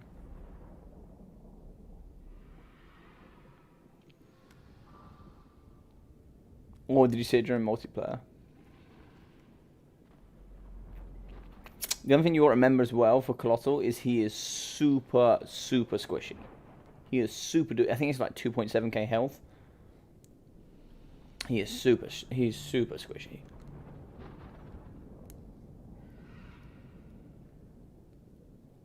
Oh, it was multiplayer, was it? Okay.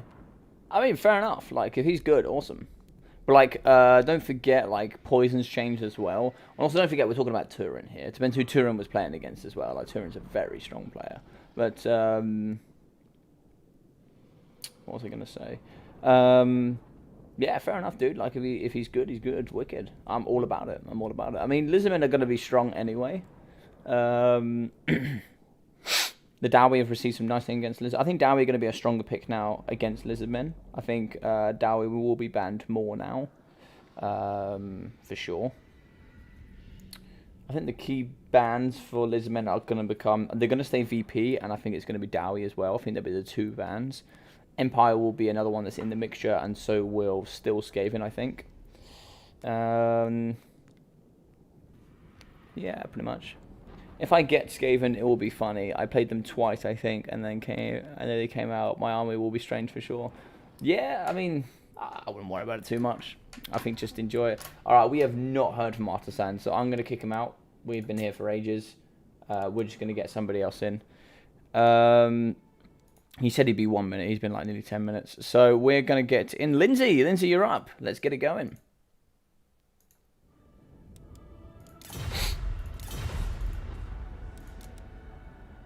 There we go. So let's get Lindsay in. Lindsay, do I have you added? I don't think if I have you added, Lindsay.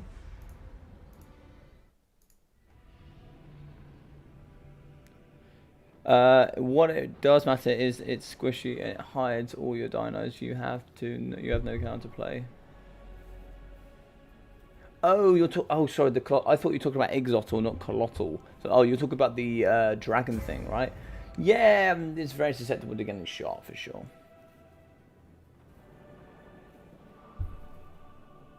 Let's get in here, Davina. Let's get some games.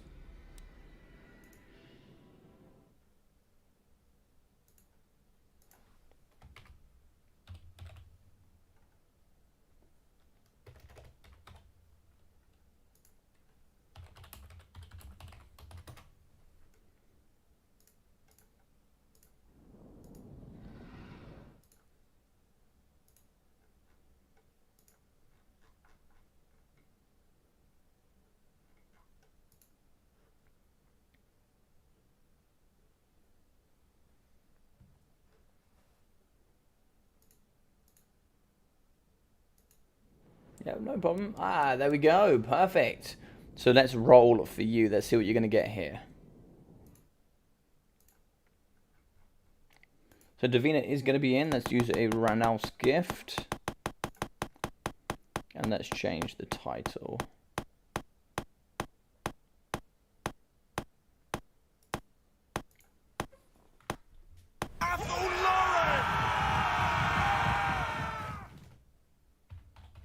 Davina.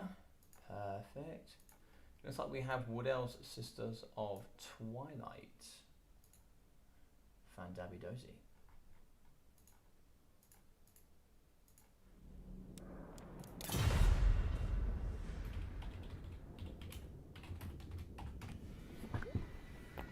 Oh. Like, sure, you can shoot the Colossal, but at the moment it goes down, the hidden dinos are already wrecking stuff. It's true, but don't forget it's 2,000. Oh, don't forget it's 2,000 cost. That's a lot of cost. With its main function being just causing stalk for those units. So, like, it's still going to cost 1/6 of your army. So if it goes down, you've lost 1/6 of your army. And also, it's already got like 80 speed. Like, it's not quick. Like, it's okay quick, but it's not quick. You just got to ruin it and ruin it, or you just got to slow it down, net it. And then, like, those units can't go anywhere without getting shot or seen. So, you know, there are huge counters to it. There are huge counters. For sure.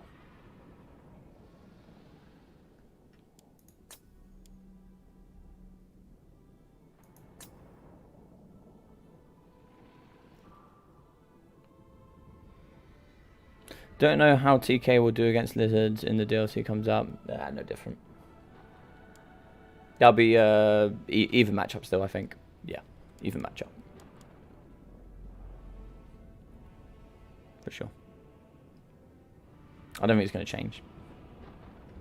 Alright, give me 2 seconds. I'll be right back.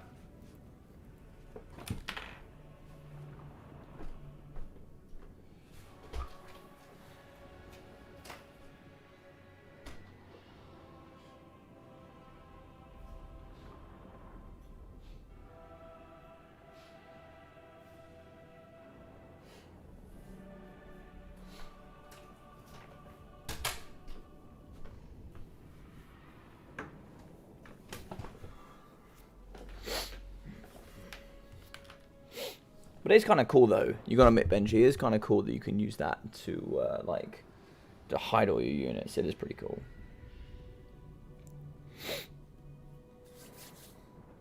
Have you signed up for the tournament, Benji? I don't know if you signed up for the tournament. Have you signed up for the short bid tournament? Let me have a look. You have not.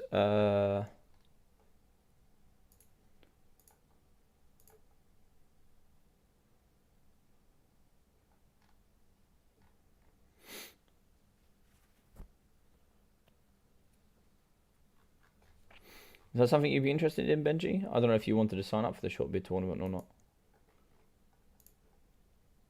Still lots of spaces going. I'm going to try and get, like, I think we'll see how we're doing at 16. Logic, we saw... that's okay. You can see both. Like, it's been done now. There's nothing I can do about it. We'll put the whole self on. There we go.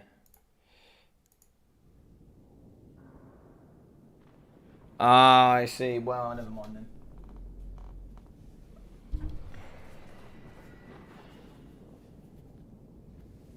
Hey, Rankliffe, how you doing, my man? How you doing, champion? How you doing today, buddy? Hope you're doing well. What's up? All is good, bro. All is good. I'm super exhausted from yesterday. We did... so a friend of mine that I work with... so I worked about 16 hours yesterday, and a friend of mine I work with, he moved away. He moved about 2.5, 3 hours away, right? So I don't see him very often. We used to play basketball together, like, quite a bit. And like, we used to hang out after work and stuff. But, like, we did, like, 16 hours yesterday, and then we went and played, like, 2 hours of basketball afterwards. So I'm just dead, man. I'm just dead. But apart from that, I'm all good, bro. I'm all good. I'm super excited for football. Got football in an hour. So we're going to go watch England play. So just going to be doing some games, bro. Just going to do some games, Ranklin. If you wanted to pop in and have a couple of games as well, then feel free. How we doing, Coco? Hope you're doing well. Nice to see you here. Haven't seen you in quite a while. Hope your day's going well.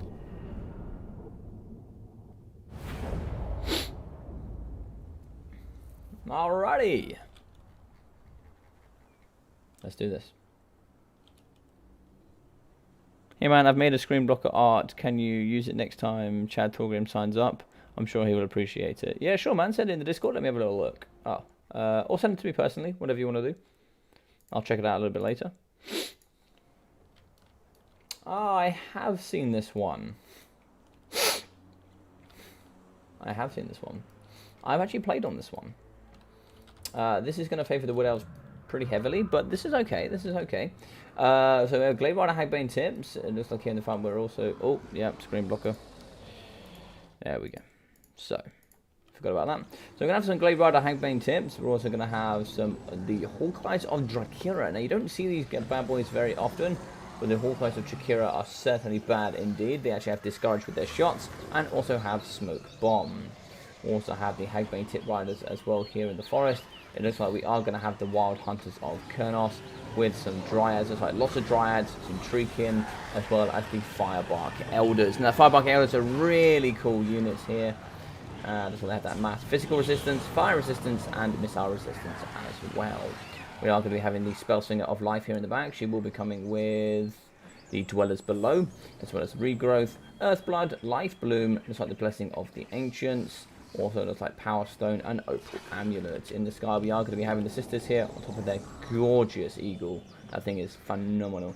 But we are going to be having Eagle Quiver, as well as Conjoined Destiny here with the Vantage, which should be quite nice. I mean, I love the way that they're designed. It's just such a cool Eagle, right? There's a lot over here as well. Looks like most of it's been moved to the left-hand side. Here for the Pirates, though, and lots of them indeed. We are going to be having the Deccan mobs in the front. Lots of Deccan mobs. Surprised we're going to see Deccan mobs here. Obviously, we want to really try and aid on the Invocation of Nehek as well. But I actually think going the Free Company Militia might have been a little bit better. They have good anti-infantry. They're pretty much, they are a little bit more expensive, but they're pretty nice indeed. I do like the Free Company Militia. They're living, so, you know, you have to be careful there as well. Then we're going to have some handgunners in the back. 1, 2, 3 units of handgunners, 2 units of bombers, and we're also going to have a gunnery right here on a crab. So Crab Boy here will be coming with the Enchanted Ballistics, Scab Scrape, and more powder. We'll be having the Rotting Leviathan here in the back. This gorgeous Crab Boy indeed. 150 ginormous armor. as well as the 200 ammunition with a lot of good armor piercing strength as well. So good stuff there.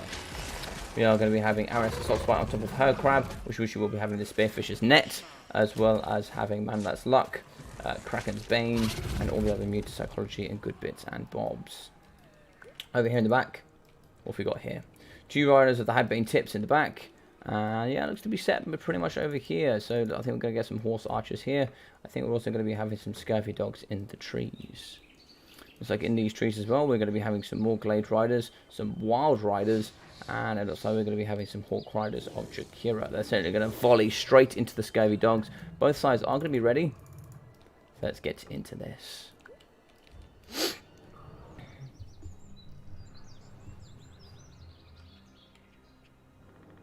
Crazy, crazy, crazy. Indeed. That is my middle name when it comes to work sometimes. Right, let's do this. Let's get it going. We're excited. 150 armor, but no shield. Feels bad, man. Well, listen, man. That thing is a shield. That thing is a walking shield. Indeed. So both units of the Scurvy Dogs are going to be running out. I think they did get shot there. Negative 16 leadership by the looks. 30 leadership base. So they do get hit. That is going to be some hard negatives indeed. They're going to get chased here, but over in the back right, we are going to be seeing and moving in are the sneaky Glade Riders with those Hagbane Tips. We are going to have a... Ooh. I love it. I absolutely love it, Bidlington. That there is a play that not many people can do. But here, we're going to have the Rotting Leviathan here. We are going to be shooting in... is that from the Sisters? Was that the Eagle Quiver? There must have been the Eagle Quiver, right? I didn't see... Did I miss a hero? I don't think I missed a hero. I don't think so. Scurvy Dogs are now going to come after the Glade Riders. They have 94 speed. They are getting shot as well in the flank. But coming in are going to be the Wild Riders. So a nice bait and switch there. I like that quite a bit there in the trees. Looks like here on the front line as well. Mass infantry. Not really getting pushed here too much by the infantry in the trees here from the rest. How many tips are moving into the back? So they are going to be shooting here into the bloated corpse. Bloated corpse is going to be running away. Shots are coming down in the front. Looks like we are going to get some fire ammunition here into the zombie pirate polearms. Looks like we have the Grey Lord of Hagbane Tips coming over here to the backhand side of the map. But we do have the Scurvy Dogs that are really trying to just stay alive here. Guns should be able to volley here into the Wild Riders with shields. It's like here also we have the Glade Riders shooting into the front of the Cheap Chaff. And in the trees here, where are those? Where are those Jakira? Where are they? Where's my Shakira archers? I haven't seen the Shakira archers too much. Over here on the back side, looks like we are going to be firing into the back here up against the Glade Rider Hagbane Tips. They've been hit and they've been taken down really effectively here in the back. And that's some excellent micro here from the brilliant Biblington.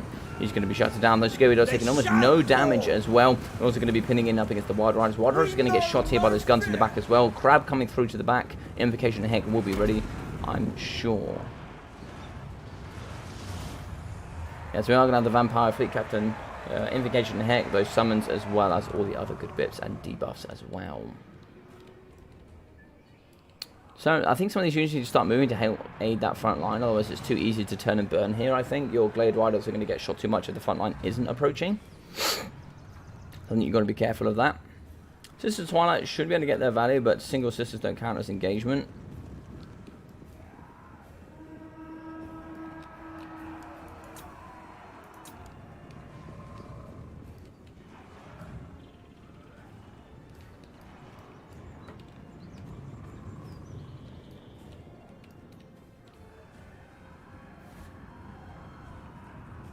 So Davina does kind of need to lead the trees because otherwise she'll be engaged. So what happens here is Bimlin's having to come forward and Davina's kind of sitting in the trees, and that's what we call a little bit is what we call forest camping. You can't force an engagement into the trees. You can't force that. You have to come out of the trees.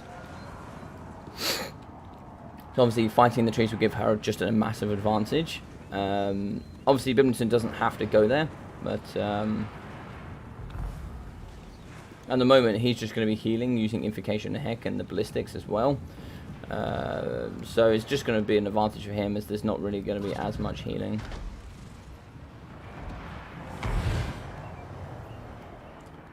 So we'll give it another 30 seconds, see if Davina does leave, but she does need to start using some of her units to come forward as well. So some of the units are starting to come out of the trees now, so that's good, that's fine. I don't mind a rotation for the trees and them coming out. She is coming out, and the movement there is to come out of the trees, which is quite nice. Dwellers below here are going to be going down on the zombie pirate bombers, and also going to go on the deckhand mobs here as well. We're going to have some more deckhand mobs coming forward. There's something I'm going to be shooting into the zombie pirate gunnery handgunners. Scab Scraith here going down up against the Firebark Elders. They don't have any magic resistance, so that's actually quite a nice one. They're getting some good free damage across those bad boys. The Crabby Boy is coming into the front line. He's going to be able to pinch apart these trees here. He's going to be just destroying them. A good splash damage as well, which is really nice here in the pocket. Some shots are going to be volleying here into the Wild Riders as well. Really going to be shooting these models doing some really good damage here. And unfortunately, if you don't get that healing off too early here for the Wood Elves, you're going to be losing those models permanently. Even if you do have that Earthblood, you're not going to be seeing a lot of that value back. Bombers here going to be shooting into the Eternal Guards. Not too sure where the caster is here from Davina. The caster needs to get just a little bit closer. There's the caster. It's going to be on foot, which is the problem there. Going to be a little bit slow, not able to come through to the front line too quickly. Sisters of Twilight have certainly used a lot of their ammunition. They are going to be getting shots here by the handgunners on the pocket. And this is a nice defensive hold here from Biblington. Now, what we need to do is start getting some of this cavalry around the back and start shutting down these zombie pirate gunners. There's nothing here to protect them. As you can see, there's a big L angle here. It's a massive area to attack them here and really getting into the back and shut down that cookie jar. We have a few units in the trees that are going to be shooting out of the trees. The Hawk Eyes of Drakira. Get them here shooting into the Rotting Leviathan. Now, they are going to be shooting, causing that discourage as well. So, it's very nice there. Just like here, the Firebark Elders with Taunt on them as well for that negative melee defense and negative stats as well. They're going to be fighting here up against the Gunnery White. Gunnery White in combat will also be losing here to Eternal Guard for shields, anti-large armor piercing and shielded. Looks like here the big boy crab is going to be in the back. The Rotting Leviathan is going to be chewing apart the Dryads. There's some nice stuff here in the front pocket. But the rest of the forces here are going to be holding pretty firm. So we have some Eternal Guards that could really come in and aid as well. But it's like this is here, just going to be just momentarily still, as we are going to be microing in the backside to hit the Wild Riders. So some nice Wild Rider plays coming into the back. Should be able to push here, but looks like 2 units of guns are going to be shooting because it's only the Wild Riders that are adding pressure, right? And because they're the only ones adding pressure, they're not going to be shooting the front line. They're only going to be shooting the Wild Riders because they're the only threat. But they have gone in the back and they have shut down the zombie pirate gunnery mobs, and that's really nice there to see. They're not going to be getting too much value, but they are going to be stopping 3 units from shooting elsewhere and allow the rest of their forces to come into the front line. That's why pressure and a 360-degree radius here, really getting around this entire army, taking your time and really surrounding it fully and then attacking all in one go is such a good play here up against defensive factions such as the VP. Bantamana is going to be in the undead favour. We do actually have the Scurvy Dogs fighting up against her. Spearfishing Net going down as well for the negative 24 melee defense. That's really unfortunate here. Even with the Scurvy Dogs, they are actually going to be crumbling. They're going to be going down negative 44 leadership. They're still going to be doing truckloads of damage here. Taunt's going down for even more melee defense as well, as we do see the Gunnery White coming in and absolutely slamming apart the Sisters. In comes the big boy as well. Ballistics going down, smashing straight in the face of the Sisters. The Sister Scooter going down here, which I think they will. I don't think there's anything here to save her. She has died. That is going to be negative 16 leadership here faction-wide. As we can see here, the very nice Shakira. Or I'm just going to call them the Hawkeyes of Shakira. Shakira is going to be running away and trying to kite at the same time. Here we are to have Dryads fighting in the front. Bombers coming over the top. And yeah, it looks like here we are going to be running away using the Firebark Elders. And it looks like the Spell Singer has also gone in for a little bit of hand-to-hand combat. She is going to be breaking. That is going to be army losses. And that is going to be a very good game here from both sides.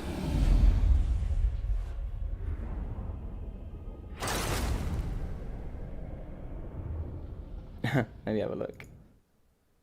Alright. Yes, I will 100% put it on next time he plays. 100%.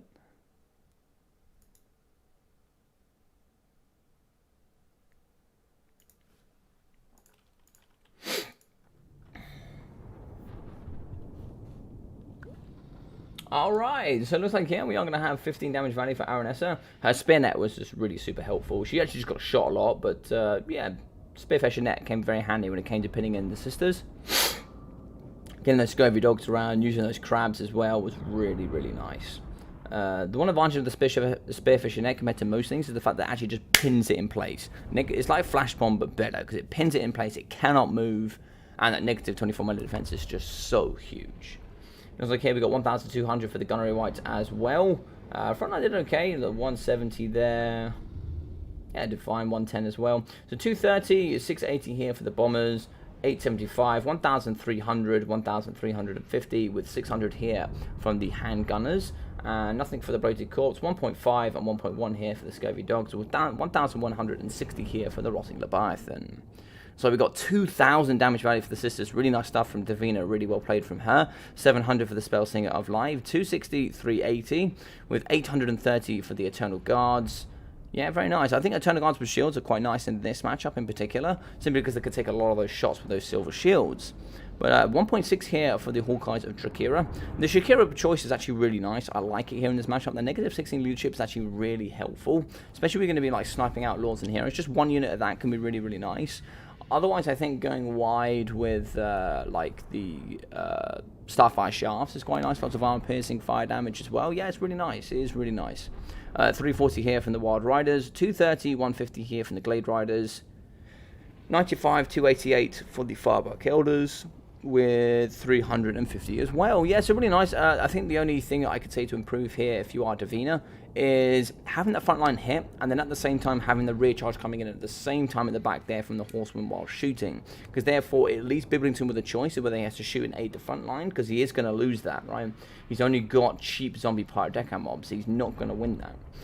Especially up against units such as Dryads, Eternal Guards, any other infantry is just going to beat them.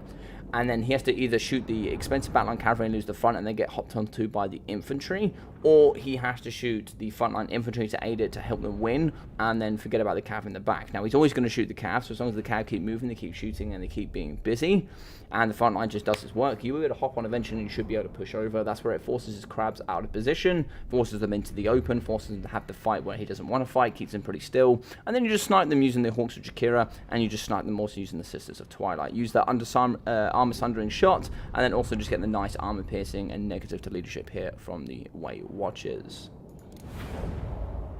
But really nice stuff there from Davina. Really, really well played. I really like the build. I really did like the build. Yeah, Billington's a very good player here in the community. He is very good. He is very good. But yeah, Davina, if you did want to play, if you did want to take part in the short bid tournament, I imagine on a skill level, probably Biblington is going to be like, I'd say Biblington is as good as I am, if not better than me. He's going to be sort of one of the very, very top players in that tournament, I think. So I think that's going to be like quite a nice, well-balanced tournament there for newer players and players that are really trying to improve their skill level.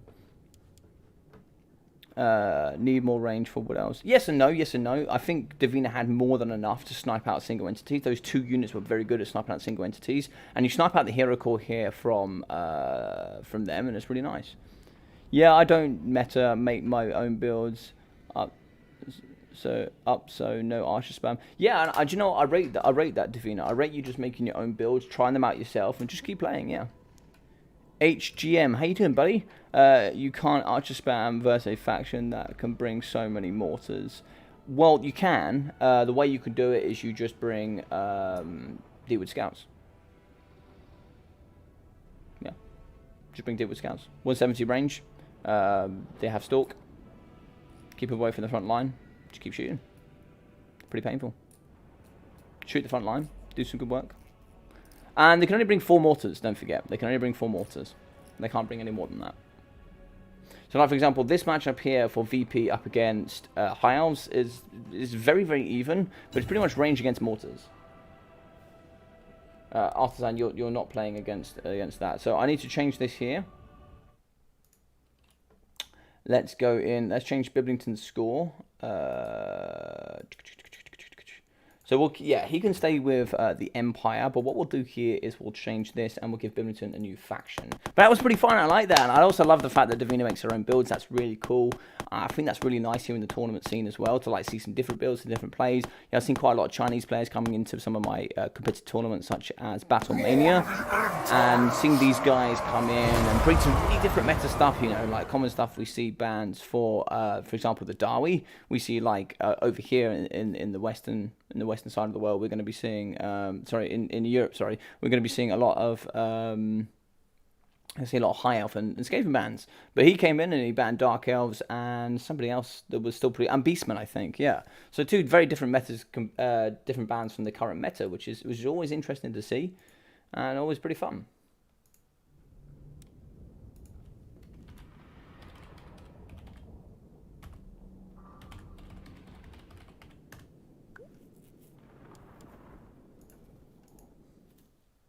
But yeah, I think you'd have lots of fun. I think you'd have lots of fun in the that tournament, Davina. It's a pretty nice tournament. Also, like for a couple of guys that that haven't played in a while as well. I'm more than happy for a few people that haven't played in a very long time to like use the tournament as a bit of a jump start as well. You know, they can maybe play in 1 or 2 of the short bid tournaments. Let's say you haven't played in like 5-6 months. You could use that as a bit of a jump to get you back into the scene, right? Just playing a little bit more, you know, if you haven't played in a while, that sort of thing, you know.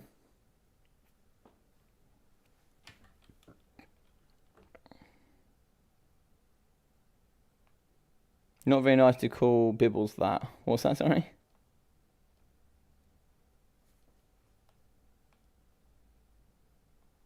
I'm happy that I'm not crushed, to be honest. Only play a few games a week. And I think that's what the short bid tournament is aimed at, right? It's aimed at people that play maybe 3-4 times a week, play it for fun, want a little bit of competition, but not guys that play 20 games a day. You know, they're not playing every single day, watching every single video, keeping on top of the meta, playing sweaty builds.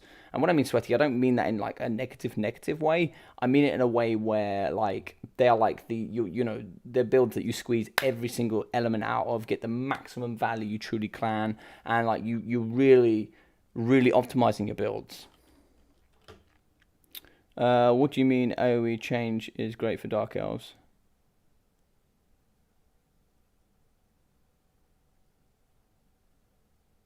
No, this matchup is great for Elves meta builds, but Elf meta is boring. Yeah, it can be.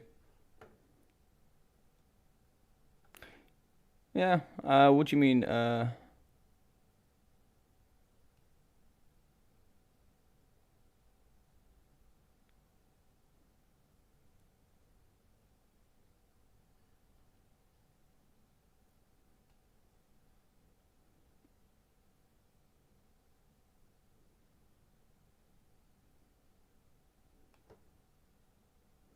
Yeah, this new AoE spell will be really painful for.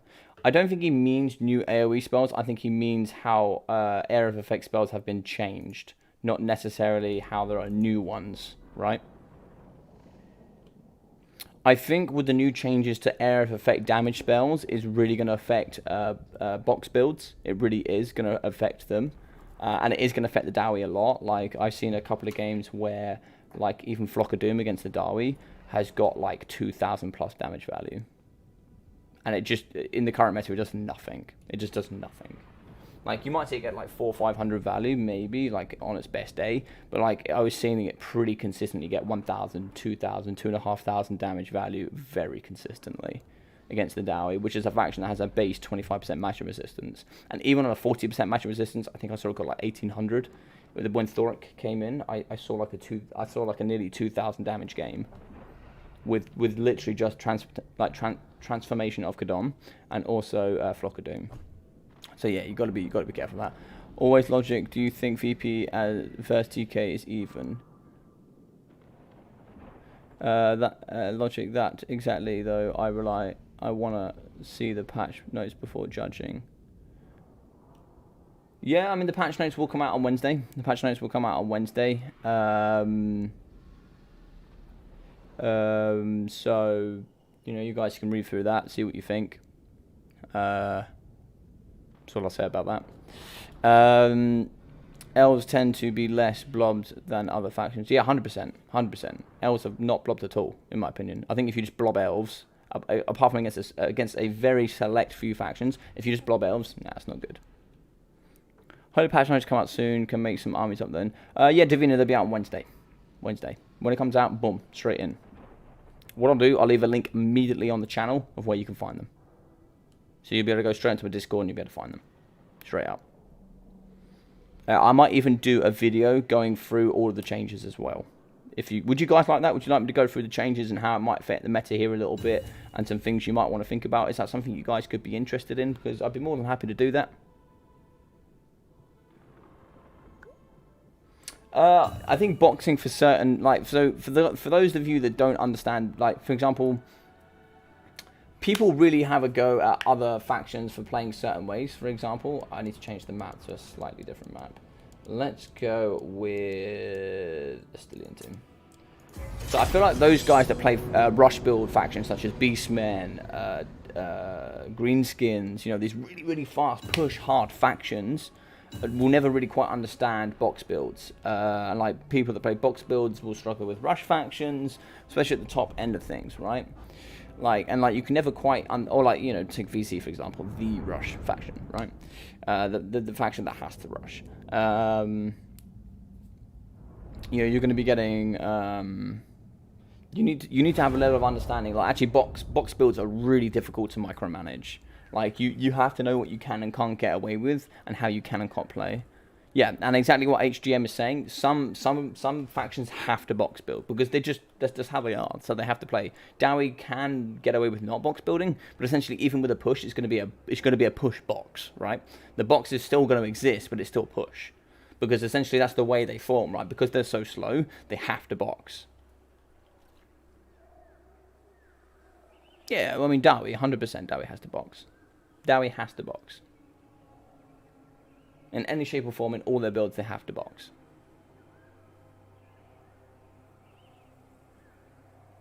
Unless they've been outboxed, the only way they can fight is boxing. And vampirates. But they more onion than box, I would say. And I don't actually think boxing is that great. I think onion is the better tactic anyway. I don't know, man. I played some boxers. Yeah, but you've got to be very careful when you say that, because you've also got to be comparing that. Are you boxing with the factions against people of the similar ability, or are you rushing against people of the similar ability? Now, I know you're a good player, Nick, a bit. I know you are a good player, and at the top level, like what you've got to remember is Dowie's a little bit more of a reaction faction, where, for example, if you do something, I can only react to it. I can't pick my engagements. I can only react to the ones that you send to me. But at the same time, you have to be ready to have those correct areas ready to go. So let's go here with the build. We're going to have some Free Company Militia in the front line. So we're going to have one... Or we're going to have the Sterling's Revenge as well. So it's like Free Company, Free Company, Free Company. So 5 units of Free Company Militia, including the Sterling's Revenge, which are quite nice as they have the immune to psychology. We're going to have some handgunners as well. It's like 1 with the silver bullets, 2, 3, 4, 5. So that's okay, and we're also going to have the Black Lions, the War Wagon Hellblasters, and let's see what else we've got here. We're going to be having the Warrior Priest with Gotrek. We like that a lot. So we're going to be having the Shield of Faith, Soul, and also the Hammer of Sigmar. We're also going to be having Heroic Fortitude here for Gotrek. We are going to be having some Spearmen, and some more Spearmen. Love it. And then we're going to be having Balthasar Geld. So Balthasar Geld in the sky here is going to be having the Staff of Valance, Arcane Conduit, Searing Doom, Metal Shifting, and Evasion. For sure. So Chaos Warhounds in the back here side for the Chaos. They're going to be coming over on this right-hand side. We're going to be having 4 units of Chaos Marauders, 4 units in the front, 2 units of Skirmish Cavalry with Horse Masters, and looks like Knights with Lances, Dragon Ogres, Codex Suneater, the Soul of Damnation, and the Chaos Sorcerer of Metal. So the Chaos Sorcerer of Metal here will be having Scroll of Shielding, Final Transportation, Plague of Rust, and Searing Doom. And it's like here, Codex Suneater will be having the Star Crusher, Lord of the Storm, and it also looks like Stand or Die. But I really like the Dragon Ogre pick. So what we'll do, guys, is I will come back to that conversation. How are we doing, Blackthorn, buddy? How are you today? Really lovely to see you in the chat, buddy. Hope you're doing really well, man. Nice to see you here. Let me change this very quickly. I think, yeah, we still have Divina up, so let's change that to Artisan Tech Priest West. Yes, that's the wrong one.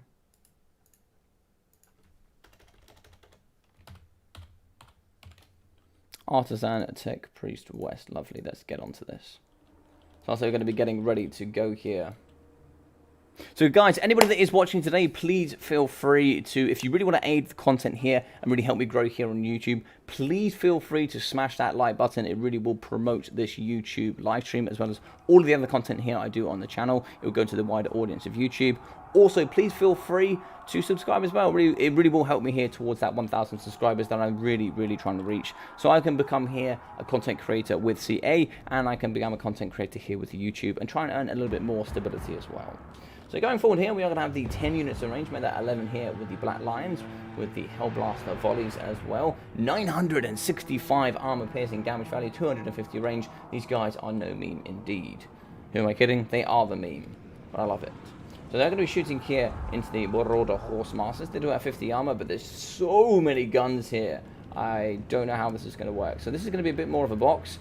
And as you can see here, there's going to be a lot of guns coming forward. So it looks like here, the Soul of Damnation going to be shooting down in the pipeline. And what are we going for? Once the aim here is going to be on the handgunners.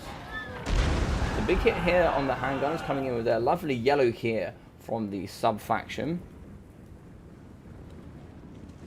Shots going in the sky on Balthasar Gelt. If he can just keep getting some spells over here, some Searing Dooms, that would be very nice. Let's have a little look. So Soul of Damnation is still going down in the front, and I think he's just going to damage each one. So I think a nice half damage here on the handgunners. I think if he now moves on to the next one, the Silver Bullets, just keep damaging these units, and should be pretty nice. Get these guns in range, absolutely destroy this front line. But you've got to be careful. Chaos Knights with Lances, as well as Dragon Ogres here in the back. They're going to be very good at dealing with all this backline range. But anything they do hit, they're certainly going to hurt. Marauder Horsemasters in the back. We're going to be keeping those Chaos Warhounds nice and still. Oh, a very nice Searing Doom here going down on top of the Hell Cannon. That's some really nice work going down there. Very nice stuff. Didn't quite destroy the Soul of Damnation. The boys are going to be getting it back up here. Chaos Dwarfs are going to be getting back onto that Demon Cannon and trying to see if they can fire it just a little bit more. Now here, if I'm Bimrington, I want to try and see if I can damage as much of this as possible. Get that negative to leadership where you can, and then try and use that fear, terror, everything else here to try and rack up the damage you can. Shots coming down. Where are we aiming for, though, is the question. Is that going to be Sterling's Revenge? Nope. Hit there onto the handgunners. Interesting stuff. So shots coming forward here for the Black Lions. Black Lions have absolutely whacked the Chaos Sorcerer. The Chaos Sorcerer is going to be going down here if you are not careful. Big shots coming down the front line from this bad boy as well. He's going to be just absolutely making mincemeat of this Chaos Sorcerer of metal. Shots are going to be hitting the front line. The Chaos Marauders only have 15 armor and a bronze shield, so they're going to be negating 35% or maybe even 30 at this point. This Chaos Sorcerer is getting just destroyed. So he's going to go off the map. That's a massive cost there going off the edge of the map. There's going to be about 900 gold there gone, unfortunately. He has shattered. That will be him gone. Unfortunately not seen there by Bibblington. We are going to be coming forward, and this here is a difficult build to play against. Welcome to Astalia. I love it, Artisan. Both of these are stacked on top of each other. This is where you need to shoot here. You're going to have the Silver Bullets and the Sterling's Revenge on top of each other. Now, this is really good stuff if you can shot them here with the Chaos Marauders. In the back, we are going to be having the Chaos Warhounds. They are going to be popping here onto the handgunners. We are going to be getting the Marauder Javelins here from the Horse Masters. And it looks like here we are going to get the Chaos Warhounds in the back as well. They're going to be pushing onto the handgunners. Try and see if they can shut down. Maybe try and see if they get a rear charge here as well. Looks like we have the Chaos Knights with Lances. And this is where the build starts to fall apart just a little bit. Kolek is coming into the fixture. He's going to be doing some damage for sure. But it looks like we do have Gotrek with the Shield of Faith and the Grand Hammer of Sigmar. How you doing, Gorgyorg? How you doing well, buddy? Looks like here in the back we are going to have the Chaos Warhounds just biting here onto the Black Lions. They don't have too much armor piercing, but they can certainly whip round here and get around the backside now and start getting into these hand gunners.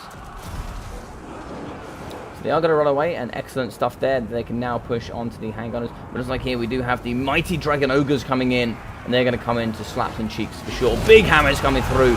Look at those maces, axes, and all kinds of dangerous weaponry coming in here to absolutely cause destruction here up against these units. Terror going around everywhere.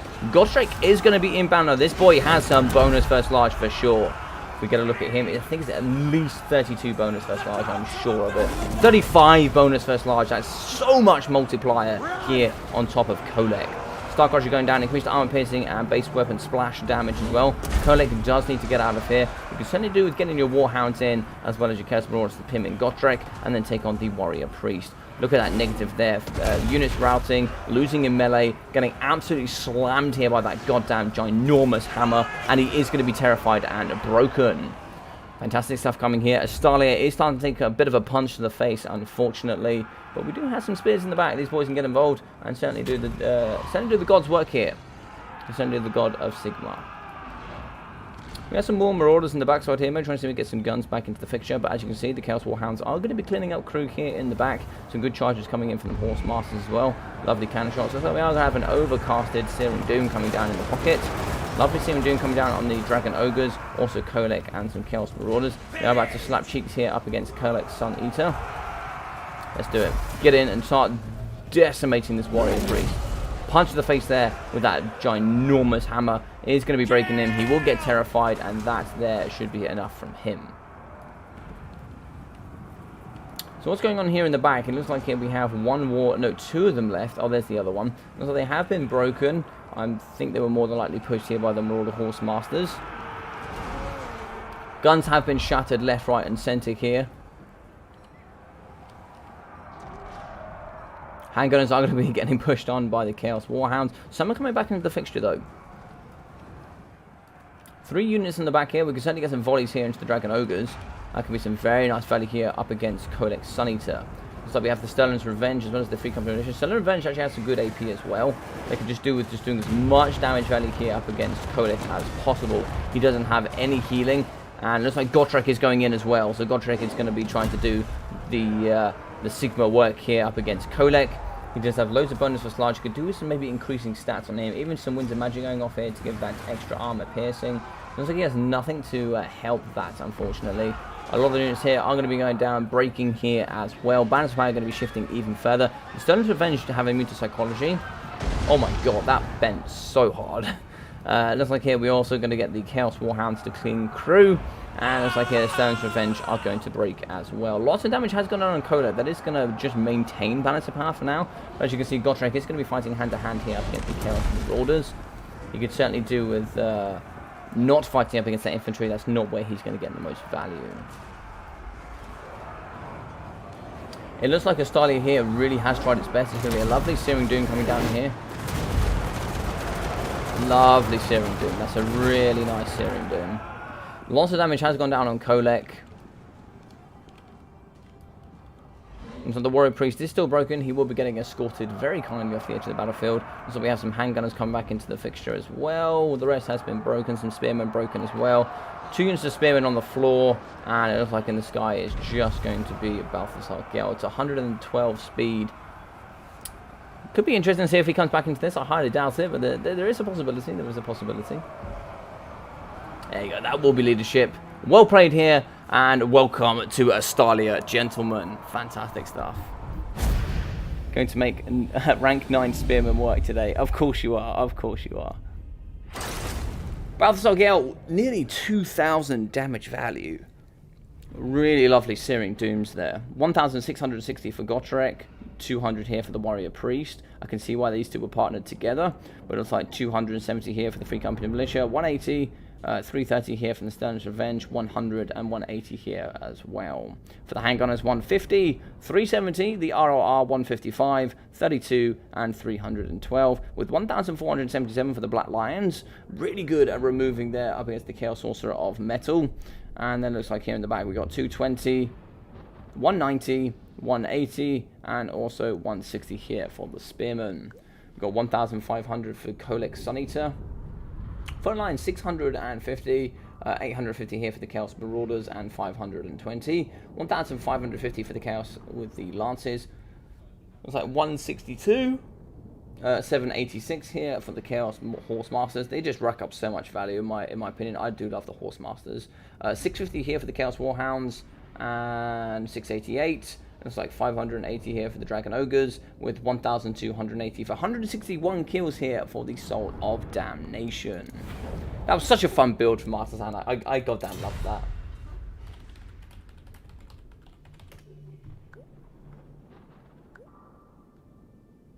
As long as I breathe, I will meme. That's fantastic.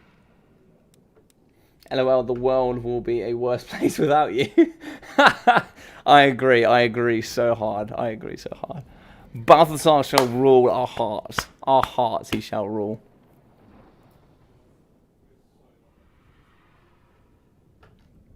Alright, that's what we're saying.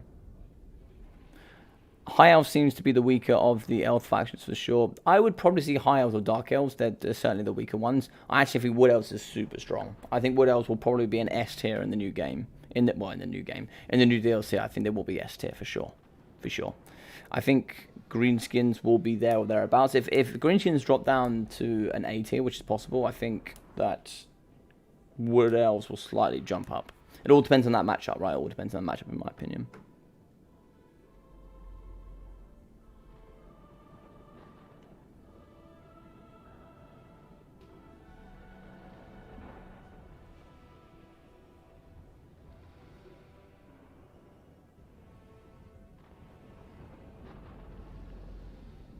Let's have a look.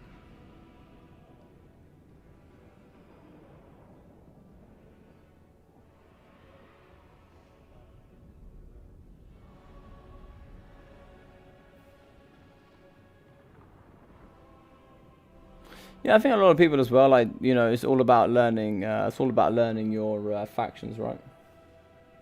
All right, so it's like Party Eternal is in, Mr. Nehekabit. Let's have a look here. You are on my list. Is that correct? Yes, sir. And then we have Durandon and then Zypher if we get a shot. I think we only have time for maybe one more. Yes, I think we have. I think this is maybe the last one. We shall see. We shall see.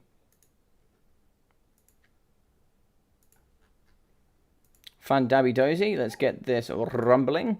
So it looks like here we are going to be putting up the display, and let's fire this bad boy off. So Bibington is now going to be 4-0 here. Can he make it 5? Ooh, Alberic of de Bordeaux.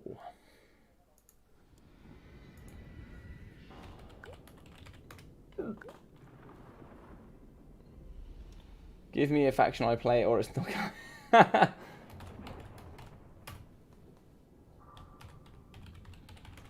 So Alberic, which should be quite fun because we never see Alberic here, unfortunately, in the community. And here we go for Party Eternal. Fingers crossed for the dwarfs. Fingers crossed he's a massive dwarf player if he doesn't tell you himself.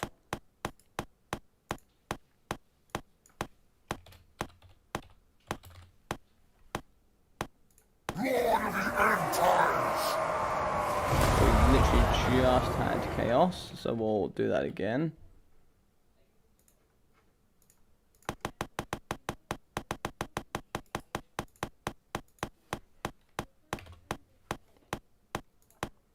The true king. We haven't had Rakarth, so let's do Rakarth. We haven't had Rakarth?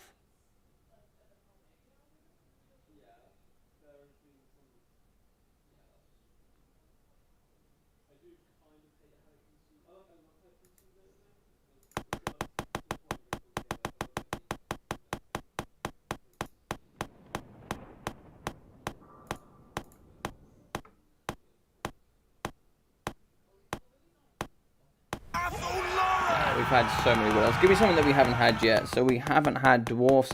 We haven't had beastmen, high elves, tomb kings. Defender of Ulf One. Imric it is. Imric it is. You sold me. You sold me. I'm all about it.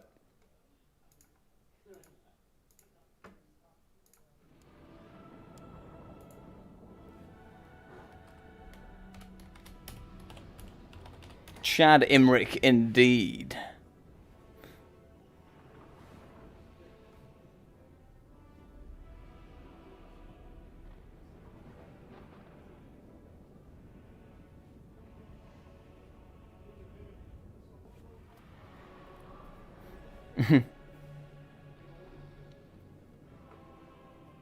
All right.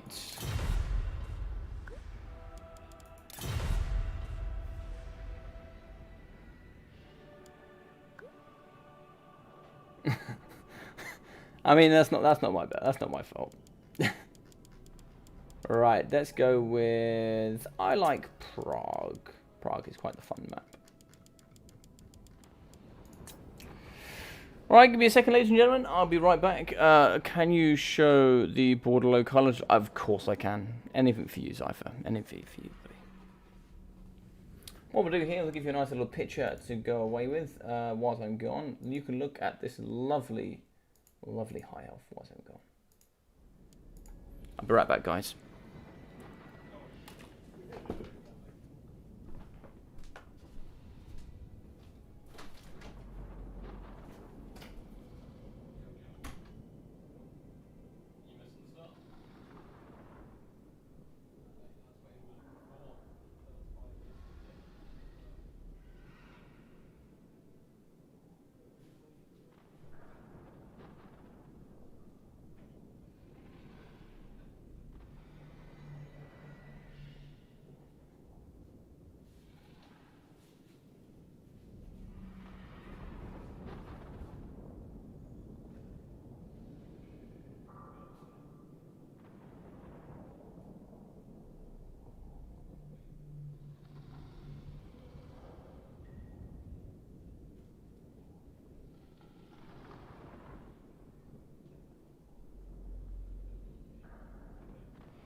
Alrighty. Are we ready to rumble is the question. That's the question.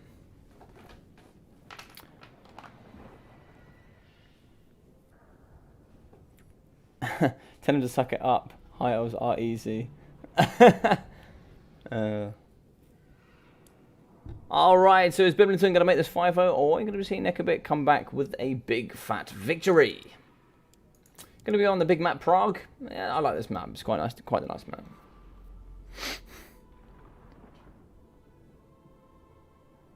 So after, as I said, guys, after the game tonight, I will be putting up Logic's. I'm not sure what I've called it on here, but under Logic's content, I always forget. I think it's stream schedule, a stream timetable. So on the stream timetable, I'll be updating it tonight, so you guys can see roughly what's going to be going on with me over the next week. So you should be able to keep up to date with all of the items coming forward.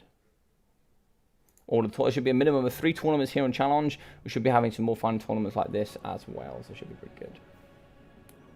Lots of videos as well, so do send in those videos. Chadrick indeed. I'm rooting for Chadrick because Chadrick is the Chad man himself. But Alberic's a bit of a Chad as well, you know. He's not quite Chad material, but he's certainly very Chad. It's 8 minutes according to me. Starts in 8 minutes.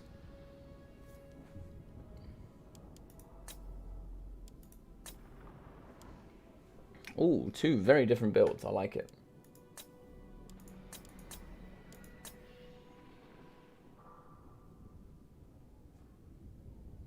Full tilt. Mr. Lustigafton. How you doing, buddy? So yeah, should be interesting to see, guys, what's going to happen here. But I think this is quite a fun matchup.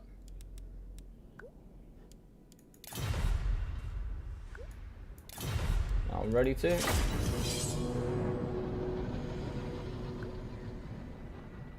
Yes, for the football HGM. Yeah, for the football. Now, for those that don't know me, I'm actually a big football fan.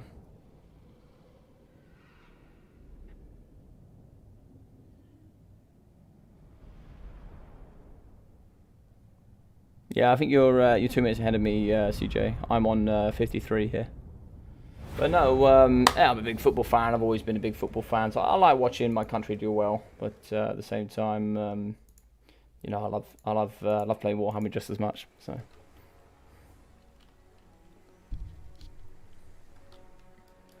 So here we go, guys, the final battle of today. We are going to be having Biblington go up against Nekabit. So for anybody here that wasn't able to play, what I'll do is I'll put you on the list for the first people to play in the next tournament, so don't worry about that. Tomorrow we're going to have some bits and bobs coming forward as well on the channel. So for those that aren't here in the Discord, what I'll do is I'll drop you a quick link right now so we get some people invited. So there we go. There we go.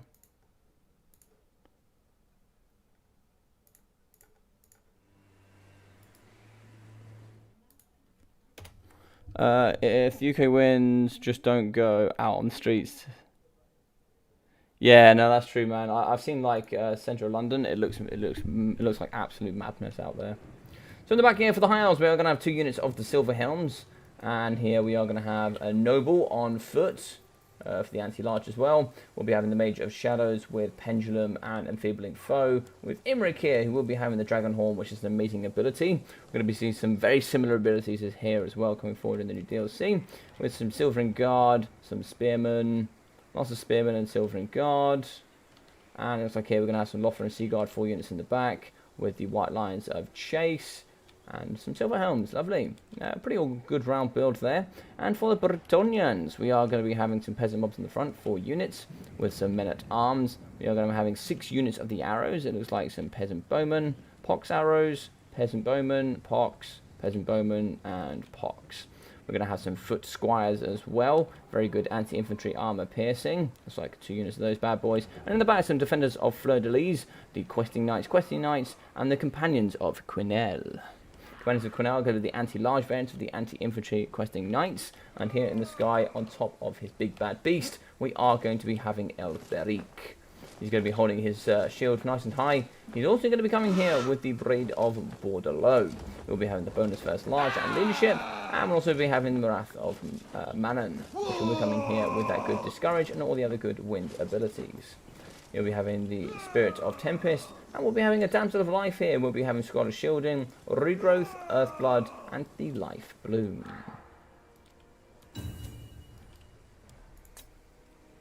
So both are ready, so let's get it going. Let's get it hammering here.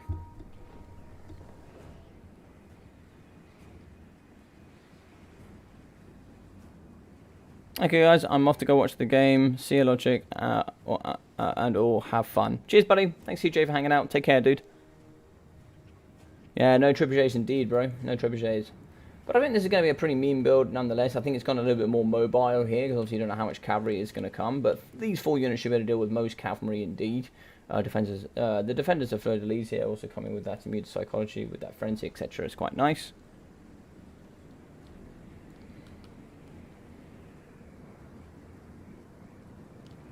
So shots here coming in the front from the Lothar and Seaguard.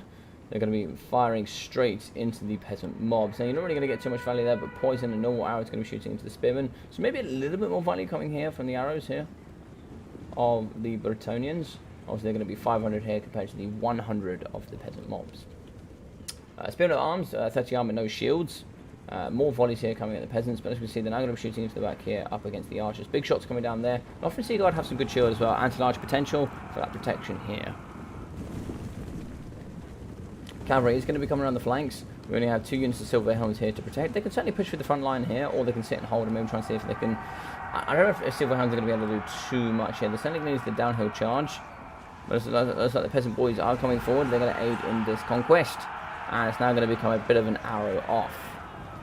Very expensive here is going to be the lovely Alberic. But yeah, he's going to be certainly very busy here. He's going to have to be very busy. Maybe try and see if he can snipe the Mage of Shadows and get some more good bits and bobs here as well. Cavalry is going to be super important here. You need to get some really effective trades, and you must get the charge here on the Silver Helms. Silver Helms are facing the wrong way. Silver Helms are going to be moving. And here we go. Looks like he's just going to be hanging around for a little bit. He's going to have that terror as well. He's going to hit on the side here up against the Lothar and Seaguard. And it looks like here we are going to get a counter charge using the Silver Helms, with another counter charge coming into the Questing Knights. So we have Earthblood going down to negate any of that damage coming through. And so they are going to back off here. Damage, Overcast on the Mage of Shadows coming in with that very nice pension there. Doing lots of damage up against the Questing Knights and up against the Companions of Quinel. So good damage there through the front line. Frontline shots are coming in. Looks like we have the anti-infantry foot squads as well. They're coming to aid their very cheap peasant mobs. Backline charge here coming in from the cavalry. They're going to be hitting here into the Silver Helms. They'll certainly chew up shot here up against them. Looks like we are going to be aided here by Imric. Imric is on foot. I thought Imric was on his dragon. Sorry, on his horse. But no, he's going to be on foot. think if Dragonhorn does go off, that'd be plus 24 melee attack. I haven't seen it yet so far. Imrich's going to be flying nice and high, but we do have the caster here. The caster is super out on his own. Is he going to get sniped here? Yes, it is. Big charge coming in. Hit there. A bit more football here coming from Warhammer. He's going to yeet it across the battlefield. Dragonhorn is going to go down. That can cause terror. Big hits going through here. Brilliant. Sorry, it can cause fear, not terror, sorry. But big hits going through there. Look, he managed to yeet into the spears, which is a bit of a problem. He's going to allow the Nature Shadows to get away. No damage there on that. That's really surprising. We may try and see if we get the Archmage, get the Damsel in here as well, do some damage. I think Imrich has been caught up in these spears. It's a bit of a shame. And it's like, luckily here for PE, he is going to get away with that. Looks like we are going to get another pendulum here. Ooh, that's a gorgeous pendulum up against the Peasant Bowman. Lovely there. That should break them pretty comfortably. It looks like here the White Lines of Chase did manage to get into the Peasant Bowman. Sorry, the Peasant Mob, but the Peasant Bowmen here are going to cover. Shots are going to be going down. It is favouring Biblington here with the mass cavalry in the back, so they are starting to shut down the backline archery.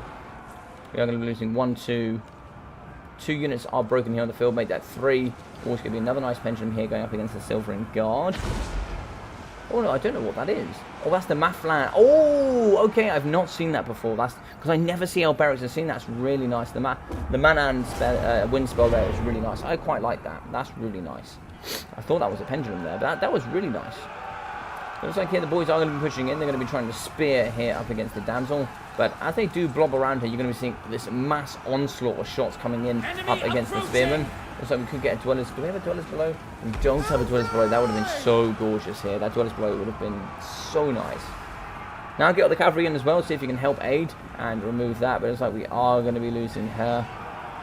Bit of a shame. Looks like we are going to be losing the Damsel. We are going to be losing that healing. Shots coming in, so we have 2 units of the archers, 3 units of the archers, pardon me, coming back online. Shots are going to be coming in up against the Silvering Guard here in the middle as well. All 5 units of range are still going to be online. Sorry, 5 out of the 6, sorry, are going to be online here.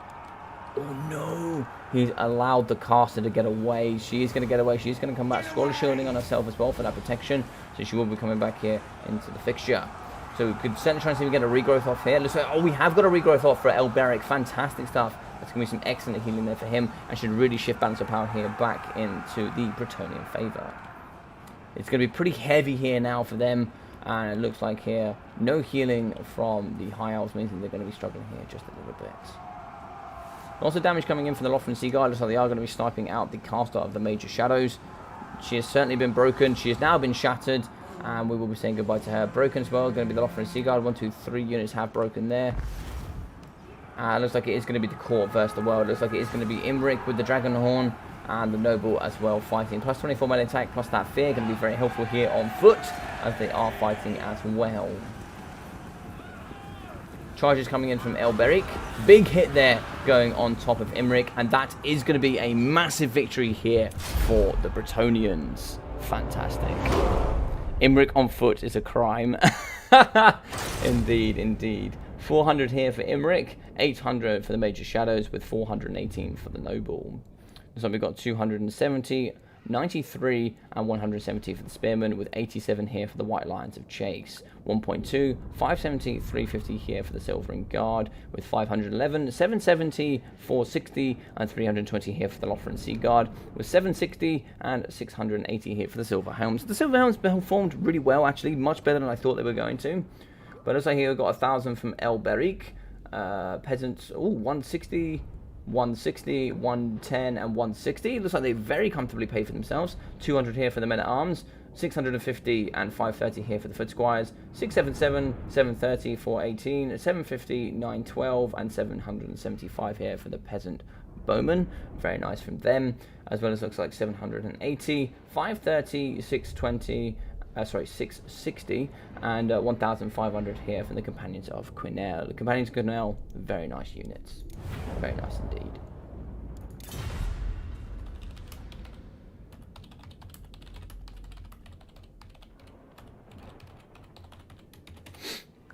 So thank you very much everybody that did watch. I will be updating the final score here very, very quickly. We'll be going through to the score here and we will be putting it to 5-0. So it looks like here it is going to be 5-0 to Biblington. Thank you very much to everybody that did watch today. I hope you did enjoy today's... oh. What did you delete, Zypher? Ah.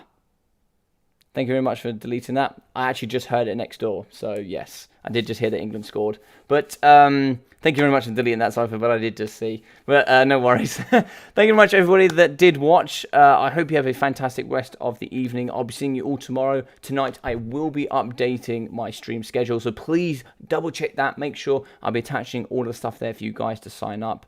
Take care of yourselves. See you tomorrow. Please like and subscribe. It really, really does help, and it really does mean a lot to me. So, thank you very much to everybody. Enjoy your evenings. See you tomorrow. Take care.